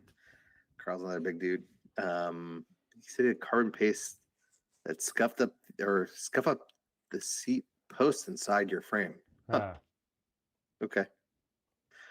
Hardened bolts. That's one I did not come across. I would be concerned though about torque, like being able to torque them too much, because again, talking about like ovaling out or over pinching would be my only concern with using hardened bolts. It seems like the 2-bolt is because it's only like 4 Newton meters on each bolt. It's not like you're tightening it to the full like 8, I think, that you would normally do. So it spreads it out. I think it's a little bit more of a peaceful solution. I think the hardened bolt might work for me though, because I'm using like one of those thicker Thompson seat posts, and I don't feel like you're going to. I think that's a good point. I think if the problem is that the clamp you're not able to pull the clamp enough, that'll definitely work. I think the problem is if it's just there's not enough friction. I think it's not going to solve your problem. Definitely kind of ovaling out. Oh, BergTech is what I have. Thanks, Andy. Yeah. Mountain biker boy Andrew, thanks for coming on. No problem. Top 5, all the great service over the years. I don't know what that means, but happy you're happy.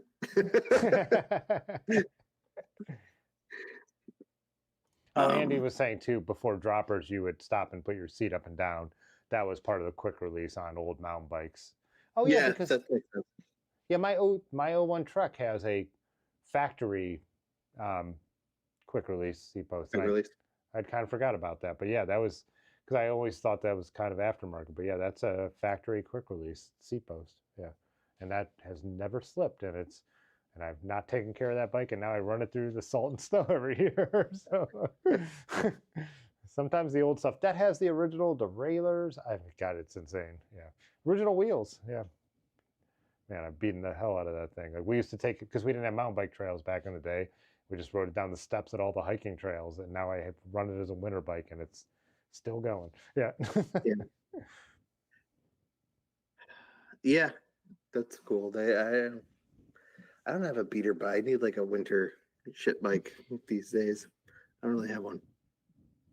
Yeah, it's funny because it's like you think I'd be more sentimental, but the bike's just always worked, so I just kind of don't even think about it. It's like, I bought it with I worked at the car wash, and I bought it with cash for my tips, in '01 because my bike before that got stolen from Kent, and it's like that's like the bike that was just it's just always been my bike, and yeah, it's just still runs, original cranks, everything. Like, you know. Yeah. Yeah. So I guess put a if there was one place to summarize this argument or this debate that I would be 100% on board with you is if let me get back up and ask your question. When you with the thing I'm describing with the quick release, the cam coming, and then you still have to hold that or hold the other one and undo. You need to hold something and undo the other one, right? Yeah. So you've not had the experience where you just undo the cam and it just comes off. If that was a thing, I'd be on board. I'd be team quick release. So the fact that you said like this bothers you. Yes. This bothers you. Two hands. I gotta hold this. I got a thing. I got a kid yelling at me. I got a car trying to like put them in the middle of a parking lot. Have you ever heard of the pull-out method?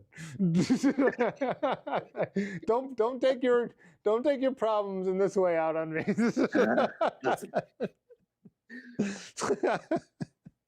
Yeah. The pull-out method that I want to talk about is the quick release, just pulling out. The correct pulling out. You don't have to pull it all the way out. That's a good thing. But seriously, I guess the reason that's not a thing is because if it accidentally did come out, then your wheel would just completely fall off, so you would have no backup, right? So I guess that's probably why that's not a thing. Yeah.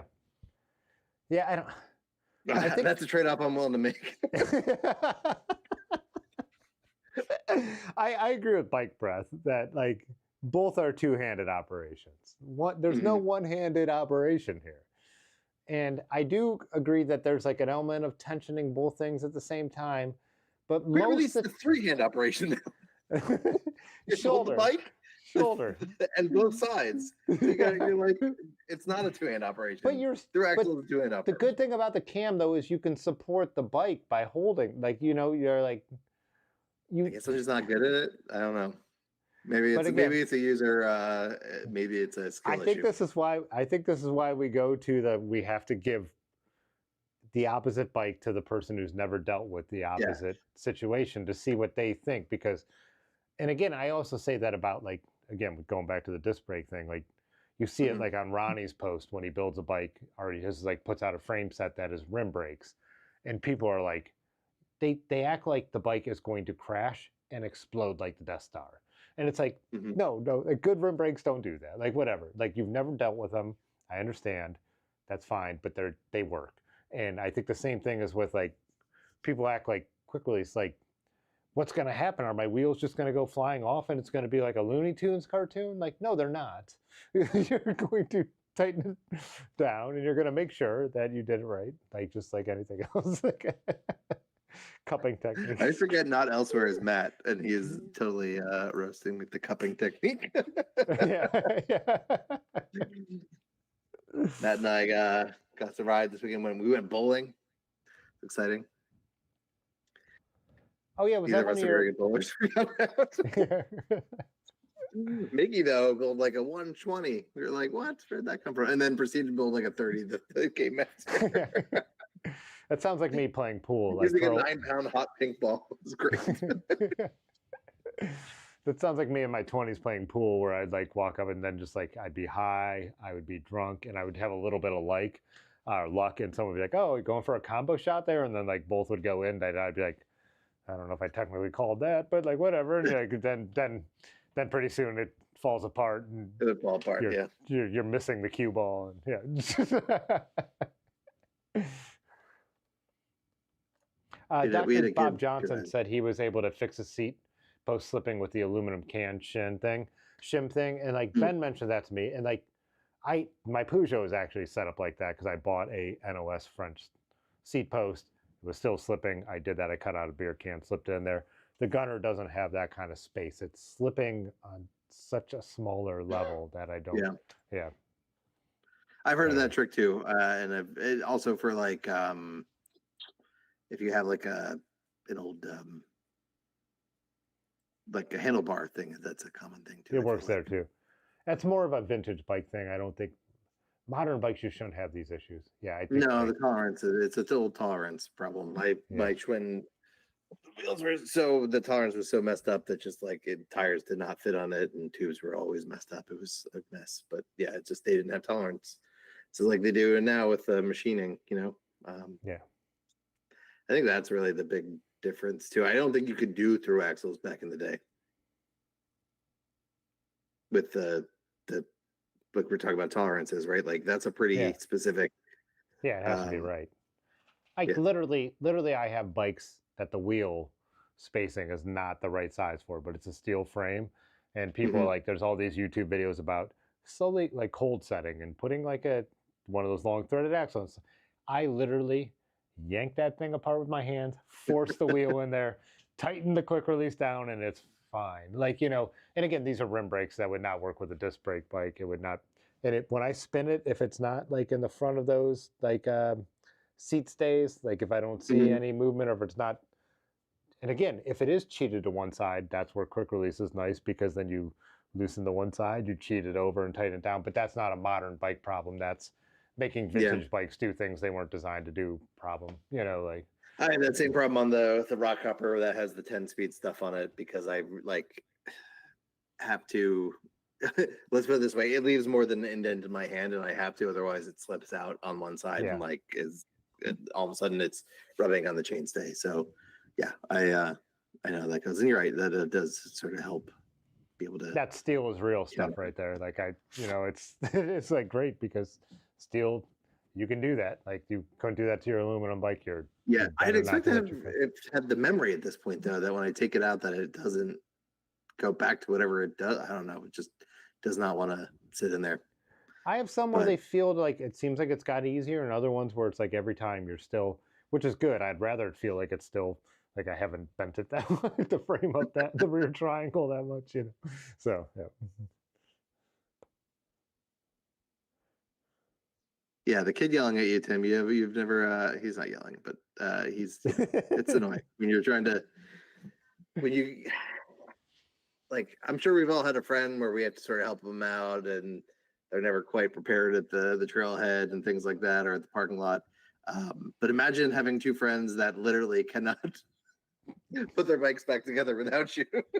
Yeah, And yeah. every time you get you park the car, you have to, and also neither of them can ride to the ride, so we have to drive, and then once we get there, I have to spend the first 15 minutes putting their bikes back together and checking everything for them to make sure. That's like what having a family is like. Yeah. Rides bikes. Well, here's the thing. I don't have children, but I grew up in a family, and I still remember what it was like when my dad was doing all this stuff for us. Yep. And everyone's like, now I'm hungry. Like, I don't ever remember my dad. I always bike was my problem. Like I think the only time I ever went to him was like when literally like the pedals fell off my bike and I was like, I need new pedals. I don't think it was like I need you to fix this for me. I think it was like I need you to buy. I'm 10. I don't have money. Can you please buy me new pedals for my bike? But I don't think he ever did anything to. I think anything I did, I had to learn. And not that I was doing really like maintenance and stuff like that, but like I was figuring out how to fix stuff on the bike. Yep. Sans parent, because my dad was not a handy person. I don't know. Oh, gotcha. My dad's not He would handy. disagree if he heard me saying this, if you're listening. My dad, it definitely skipped a generation, like where my dad started showing me all my grandpa's tools and telling me about what he could do. And then he also told me about how grandpa was always taking pictures. I'm like, you don't think that would be relevant information? You should have told me sooner. Yeah. Like, anyways, but it is one of those things where it does but he's not like oblivious. So it's like simple mechanics, but it's still like when I go over there and he tells me there's a problem with the bike, I'm like, have the wheels in the back. Or there is still stuff where I'm like, hey, let me like real quick show you this. So it's definitely like now I'm definitely the one. But when we were younger, he did mess with our bikes. But his main thing was being like a very 19, born in the 50s and having parents who were like of the German and the generation they were. It was we would get out there. And when I wanted to ride along with him, he just rode like he was going to ride, and you just had to hang on for goddamn dear life. Was your dad like that too? Where you like went for a bike path ride, and then you got back, and you were just completely because now like I watch parents like looking back and they're taking care of the kids and they're giving them food. Like for me, it was like I might as well have been a domestique in the Tour de France. Like I just let's go till like okay.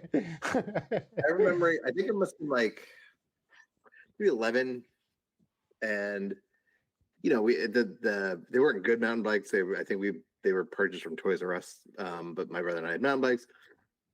My dad had an old Panasonic road bike that I was like, when we moved into our house, it screwed those hooks into the top of the garage, hung that thing up, and I don't think it ever came down. One day, I guess he got a wild hair and was like, let's ride the Spruce Run, which is a reservoir that's down some stupid hills and anyway, so I'm sure. So I hop on this mountain bike with knobbed tires and he's on a road bike with 23 millimeter tires, and we're on the road and he's flying and he's like, pedal, why aren't you pedaling?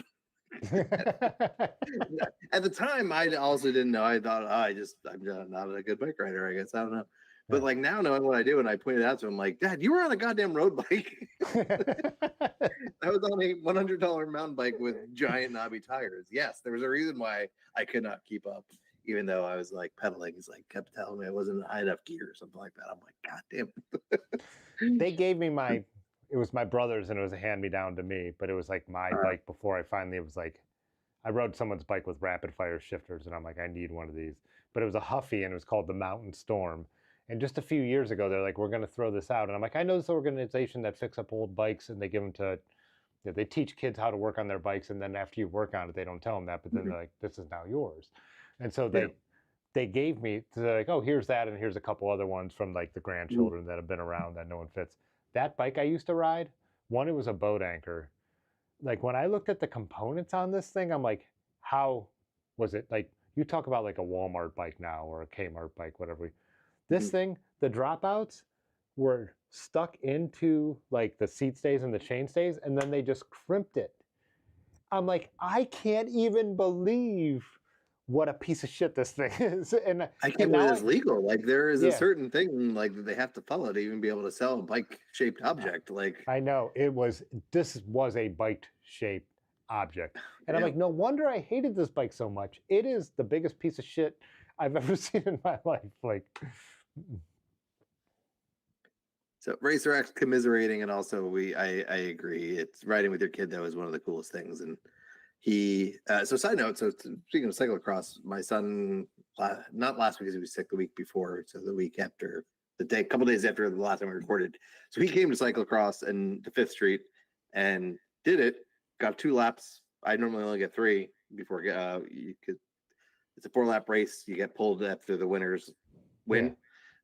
So usually I only got like 3 laps to get lapped, but so we made 2, which was pretty solid, and he enjoyed it and had a good time. And going back and like it was one of the coolest things. I took a picture. I don't know if you saw that on Instagram, but it was like very fun to like be able to share that, and also like it's not something where I'm like I'm amazing at this. I'm going to show you do it. Like I'm pretty terrible at this too. So we'll just chill and have fun at the back and.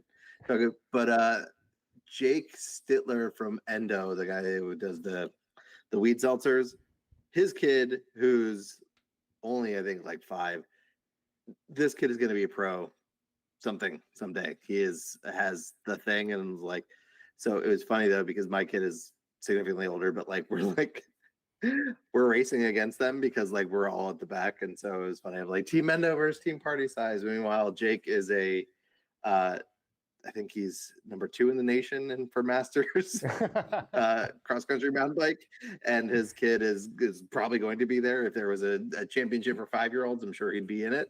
So it was funny because they smoked us.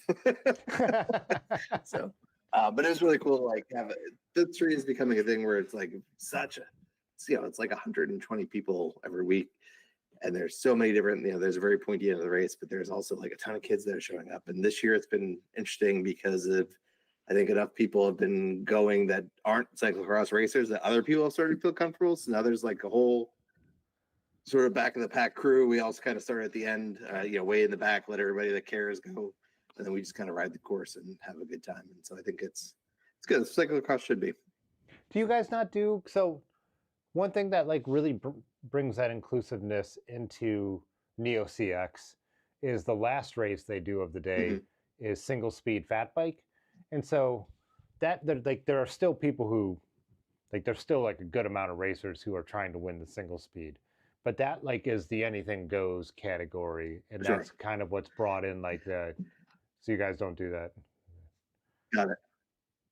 That's a good thing to add if like you ever could, Fifth because then Street is if you went to like, so for example, the course that we refer to as Fifth Street that's organized and runs every Tuesday, there is a USA Cycling, PA state champ, like the PA Cup, that's like a bunch of like I think 10 different races or whatever that they had up points for in course. So like, yeah, that has the 5-6, that has single speed, that has everything.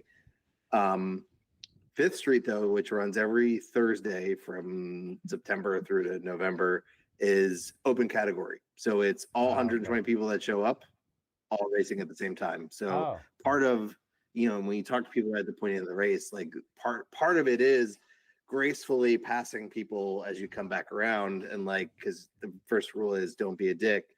So it's not acceptable to just like be like, out of the way, like you will get kicked out if you're doing that stuff. So they have to figure out how to like very tastefully pass by me and my child as we are like, that's cool. Like rolling along. But yeah, it's everybody goes. So it's a 4-lap race and a 3-lap race.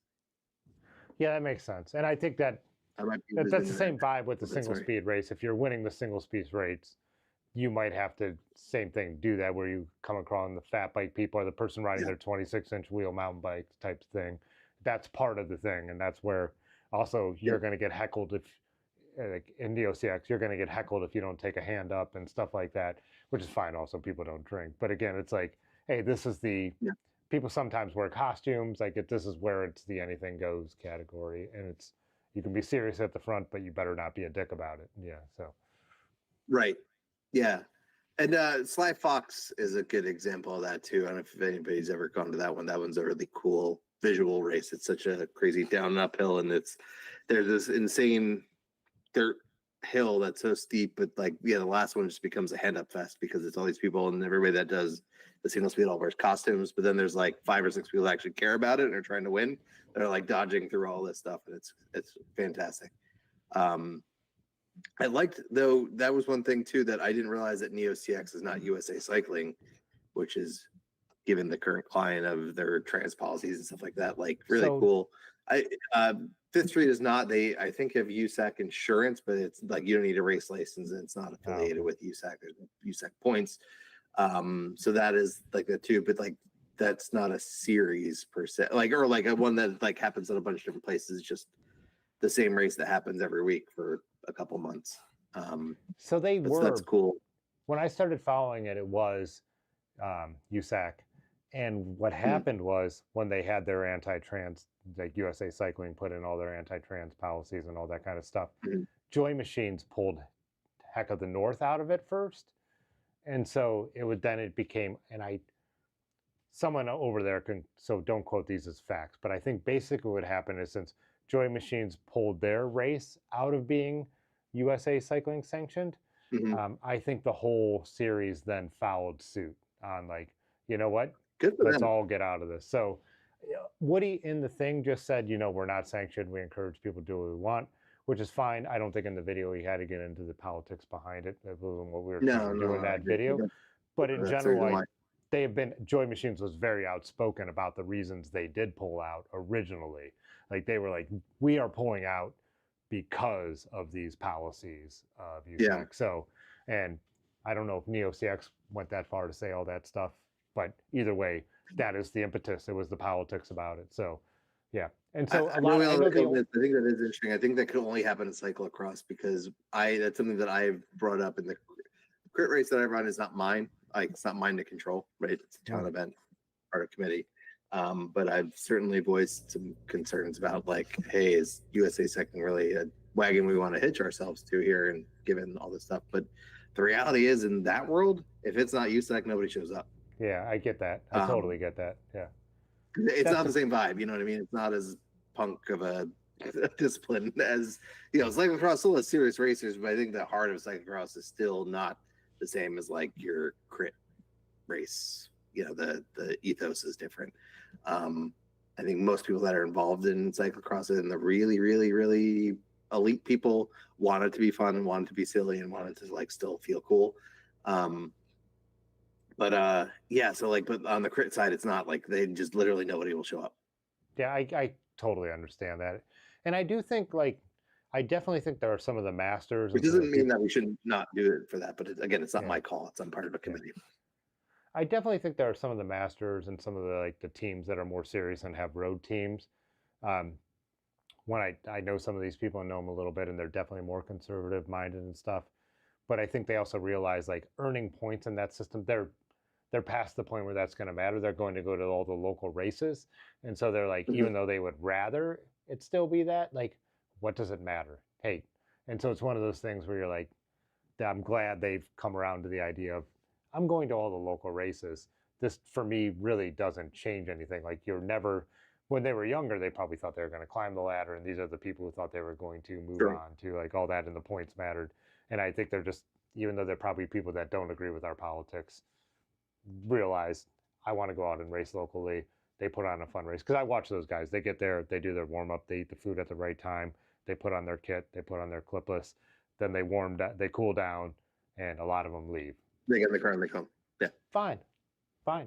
You still, that's totally fine. And you came out and you got a race, and like this is here for you too, So it is what it is. But yeah. I'd be curious what they do for insurance, because that's the other big thing is USAC provides insurance for all their sanctioned races. That'd be a good question to message Roach Clip or just the account. I'm not ready to take on a cyclocross race in our town is something I'd want to do at some point once this crit race is sort of like up and running and I can hand off to somebody else and do it. Then I'd start probably focusing on that. So I still got another year or two, I think. But that's something just out of curiosity. Even just out of curiosity, ask them how they do it, because I don't know. Because like also if people they are doing the races that are like novice, or if you've never raced there, it's like the fee is $5 to sign up. They are doing this like on a like super cheap way.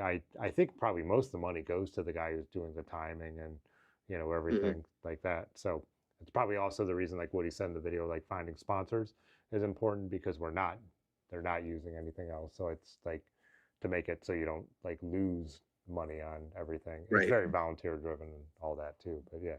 But and also it's like across from experience, a road race, a big cost is the police and having to close the roads. Yeah. Versus cyclocross is typically not the concern. It's usually can get by without anybody from the town or whatever really being involved. I don't think there was a single person who's involved in Akron who was there. Right. Whereas we're like a road race, you're coordinating with the police pretty heavily. If you're not, like, we are a town event, so we don't have to pay for the police.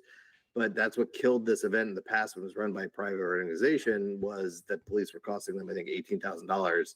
So that became untenable to run a race and pay racers enough, to have them show up in prize money. So like it just kind of died off. And so when we revived it, it's really important that it became a town event. So that way the event wasn't responsible necessarily for paying the police to close the roads. That makes a lot of sense. That's feasible, because if we had to, we would not. We maybe have I think we tack on like maybe $1,000 surplus every year to that event. So if we had to then pay for police on top of it, we would never be able to. Yeah, I definitely think with 20 sponsors. Yeah, and like you said, road racing is just a different element. Different animal entirely. Well, we're drawing at these, like I said, there's some of those old school dudes and stuff like that.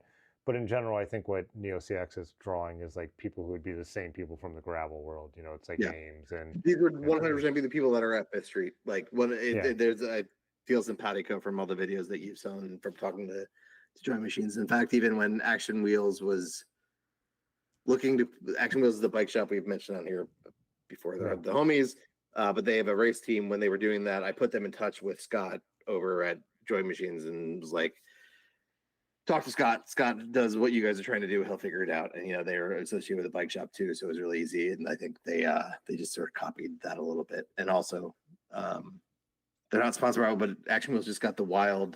They're stocking some wild bikes. So I think I saw the Mean Gene, their new cyclocross bike, in person. Looked really cool.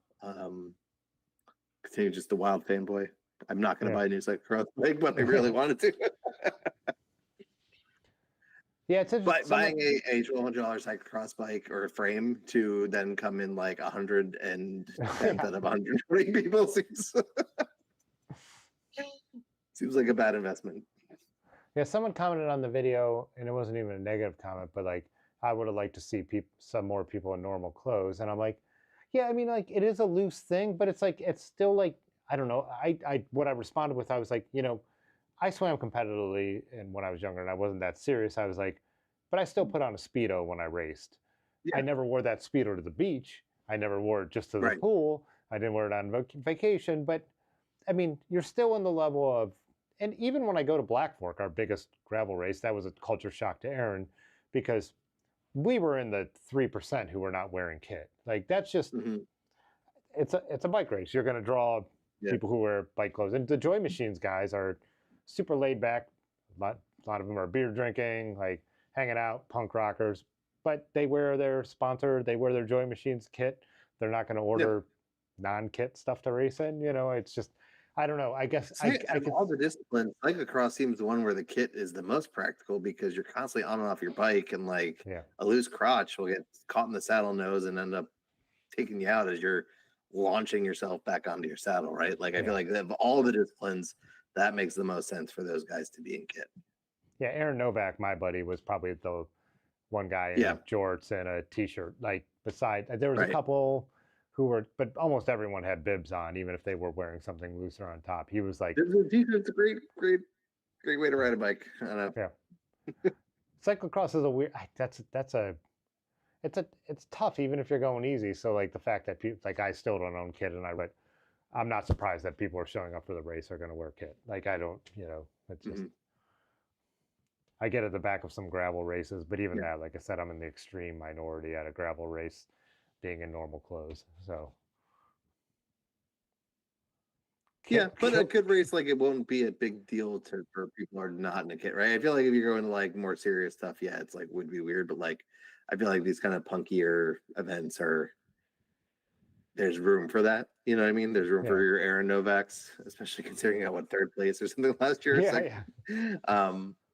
And people tend to strip that, and people tend to go into normal. OG Bobson, Robert Wilson, not wearing a kit, not, he's just rocking some shorts, and he's riding a mountain bike, and he's getting close to getting points. It's hard to get points at not hard, but like, to get points, you got to be in the top 50, and again, so there's 120 people, so you got to be in like the top half of the people, and most of the people there are like a little bit more serious. So this is his first time. It's only his like 2nd or 3rd race, but he's like already getting close to getting to that point. But he's just wearing regular shorts and stuff like that. And there are other people that are Harley. He may even be on here. He watch sometimes. I know, just wearing shorts, and I think he may have like bibs on under the shorts, but he's just wearing like shorts and a big tank top. And unlike road racing, what I find too is like even Woody, people don't like walk around in it all day. They put it on for the race, and then they go back to their normal clothes to hang out. And not that none of this matters. It's just a fact of like, I just don't want that to be a barrier to someone to be like, again, like Woody said in the thing, like, you don't need a cyclocross bike. Don't think you need one here. No one's putting a thing on your tires. You show them a bike, you show them a bike, you show and them the clothes thing is the same thing. You could wear whatever you want, but yes, the people who are in general, it's going to be 90% people in kit, and that's just what a race is going to draw. I think it's something that people should try. More people should try. The more people that start showing up to it that aren't taking it that seriously, the more fun it will be, and the more like they'll be able to carve out space for it. So anyway, that's my pitch for Cyclocross. Go try it. Yeah. Aria or Nam, sorry, I forget what her name is. She's been doing a series up there, which is cool to see. I feel like it's getting back on. Went away for a while, and then it seems like it's back. It's nice. Yeah. I definitely do think that, and that's like one of the reasons that like I've liked making some videos about it the last few years, to be like, hey, this is a fun local thing. Like, even if you're out for your normal bike ride, just stop by for a little bit to check it out. Like, this is a cool bike community thing that we don't have enough of. Yeah. And meet. It's like you can actually participate even if you're not racing, versus you don't get to do that at a crit. You're not handing up in a crit. Like, that's not happening. Yeah. And I always talk about like people always message me about like I don't know how to make bike friends. Like you have all these bike friends, and it's like because I show up. Like it's not magic. Like it's not because like we're doing this now. This is a way down the road thing. Like it was because you show up to some stuff and you start to meet people, and that maybe the first time you don't talk to anyone. Like our first time at Nutmeg, we mostly talked to ourselves and maybe met a couple people, and then you keep going back. It doesn't. Stuff's not magic. If you want friends, they take work and effort. It's life. Yeah. Anything you want takes a little work and effort, and these are such a low barrier to entry way to go and just meet some other bike people. Like super low barrier to entry. And unlike a gravel race where it's a 60-mile 100-mile course where you're never going to see anyone again, at cyclocross everyone's hanging out in the same spot and the riders keep coming by, so it's it's a cool way to meet people for sure. Like it is the spot to be, in my opinion. Like it's fun to just go to. It's fun to hang out at. It's fun to try it. It's hard. It is hard. There's no doubt about it. It's exhausting, especially when you're not good at it. So the better you get at it, actually, the easier. Like obviously, the easier it gets at it, but like you don't have to work as hard when you're able to carry momentum through stuff, and it makes it a lot more pleasant, rather. So actually, like there's a middle ground where you're not killing yourself. It's pleasant. You're flowing through it. That you don't get it the pointy side and the really bad side. It's like there's a sweet spot in the middle that once you hit it, like everything starts coming together. So anyway, I know we're going over time here, but it is we might again. Yeah, so. And I think riding on grass is miserable. It's like it's been such a drought that like at the one I just put the video of, it didn't feel bad at all. But like I think mountain biking in general is easier to turn the pedals than cyclocross. Like like you might get more elevation, but like man, grass just saps all your speed. I hate it. Especially damp or muddy. I spent an hour today. I got my 10 miles in, or 7.5 of them, because I ran out of time. And when my son was at soccer practice, it's like, got to get some grassel in. And so I just was doing laps around the soccer field on my cross bike. Get it brutal. In. It's brutal, right? It is. Just, it is. It just saps so much. Yeah. Well, should we wrap it up here? I think so. It is like, let's see. I don't know. I think 2 weeks out I am free. 7th? Yeah. I think I'm good. What is today? Oh, today's the 29th, 7th. Yeah, looking good as of now. So we'll plan on coming up with something else to argue about. Yeah. I think this is an interesting. It's funny. It's fun not to come to an agreement. So I don't know. It's just some people last week did also throw out a couple. I appreciate though. You were like, I got one this time. yeah. Because you were like, I think I'm out of my hills to die on. I did say in the Discord that my disc brake thing's not a hill I'll die on, and they're like, yeah, that's right, because you'll have disc brakes and you'll stop. So, which is a great comment. How's it going? Whoever said that. All right. We'll find something. I'm just going to piss me off in the next 2 weeks, I'm sure. Yeah. All right, Andrew, always fun. And everybody else, thanks for joining. We'll see you in the next one. Thanks, everybody. Bye. Okay, bye. All right. Okay, this time.